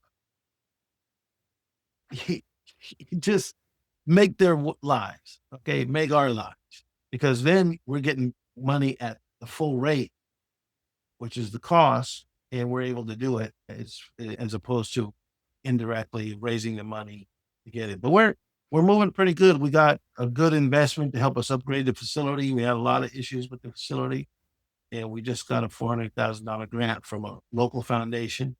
Again, because a guy who grew up in Compton said, I like what you guys are doing. Okay. He's a white guy and the family, and all good. By the way, I just want to tell you, one of my best friends, my college roommate, is a Jewish guy. We've been doing Jewish Black studies together for our whole life since college. That's another very good rabbit hole, that one. Yep. Yeah. Yes. The next conversation. It is. Oh yeah, the Black Jewish history, that's a whole thing. Okay. So ComptonCowboys.com and donate buttons. And Snoop Dogg, are you listening? Because you could do 20,000 a week, maybe to something small like that, perhaps tax deductible. Hey, but if not, it'll probably be people like me and old grannies living in Raggy Ticky, New Zealand, listening to this. He will say, we're not big. We're not picky. Because we know and this is the thing, the good-hearted people always come through. But yeah, please, listeners, please do support them, because it's iconic. You need things like Compton Cowboys, almost just because they're called Compton Cowboys, and they draw attention to the fact that something like that can exist in a place like Compton. And this is more meaningful, frankly, than sometimes what I'm doing out in Texas or what I'm doing in rural Germany or so, just because the odds against it are greater, and the needs of the kids in that particular setting are more acute, perhaps. So thank you, Lewis, for doing the work, and thank you, Kansas, for not just all you do, but also specifically the work that I know you've gone and done with horsemanship and HeartMath down there at the Compton Cowboys. Are you going back again anytime soon? Are you due to go back? I will be going back again. Yeah, I was actually going to talk to you guys about that, especially since you've got summer camps going on. So we are going to continue to collaborate. When I come down on the weekends, they don't always have so much going on the weekends, but summer camp is thriving. Yes, yes. And we our second week up, I think 10 weeks. So they'll have some time to put it together with get with Mark. Let's do it, you know. Okay. And And I just want to say thank you. This has been so refreshing, enlightening. I'm a forever student, so I'm learning great things, and then the opportunity to tell our story is always just so appreciated. It's pretty well, thank incredible. you. You know, you've come here and told a wonderful story, and I would like to come with Kansas sometime. If you want to learn any of our methodologies with neuroscience and horses, it's all based around autism, trauma, that sort of thing. And also for classical dressage and horsemanship, particularly the ground-based stuff, which is always useful for kids to learn for their horsemanship. I'm Yeah, at your our whole service, English so I'd love to side, come and do that. yeah, our entire English side, because of funding, it's more expensive over there, so we kind of pulled back. We had a jumping team. It just had to pull back from it, but our goal is to get back to it. Takes funding, Well, the classical stuff is equally applicable to Western. It's just pan horseman. Doesn't right? matter the discipline, Yeah. as Kansas well knows. I- But I'm at your service, you know. Happily, Okay. gladly come And down. you got to come down and hang with us at the ranch and see what we do. I will be there. Kansas, are we doing it? Yeah. Amen. Yeah, Okay. definitely. All right. I'll have it happen. All right, Thank you so Rockers. much, Lewis. All I'm right. so Thank glad you. you guys finally connected. Me Thank you too. so much. Just delightful. We will see you Bye-bye. See you next all time. soon. Great. Bye-bye. Bye-bye. Thanks, Rupert. Thank you, Kansas. I hope you enjoyed today's conversation as much as I did. If you like what we're doing here, please do like, subscribe, tell a friend. It so helps us to get this valuable work done and the message of equine assisted stuff out there. And if you're interested in more conversations, you might want to check out our Live Free, Ride Free podcast. And if you'd like to support the podcasts, please go to rupertisaacson.com and click on the Patreon link. If you're a professional in the equine assisted field or are considering a career in the equine assisted field, you might want to check out our 3 certification programs: Horseboy Method, Movement Method, and Taquine Equine Integration.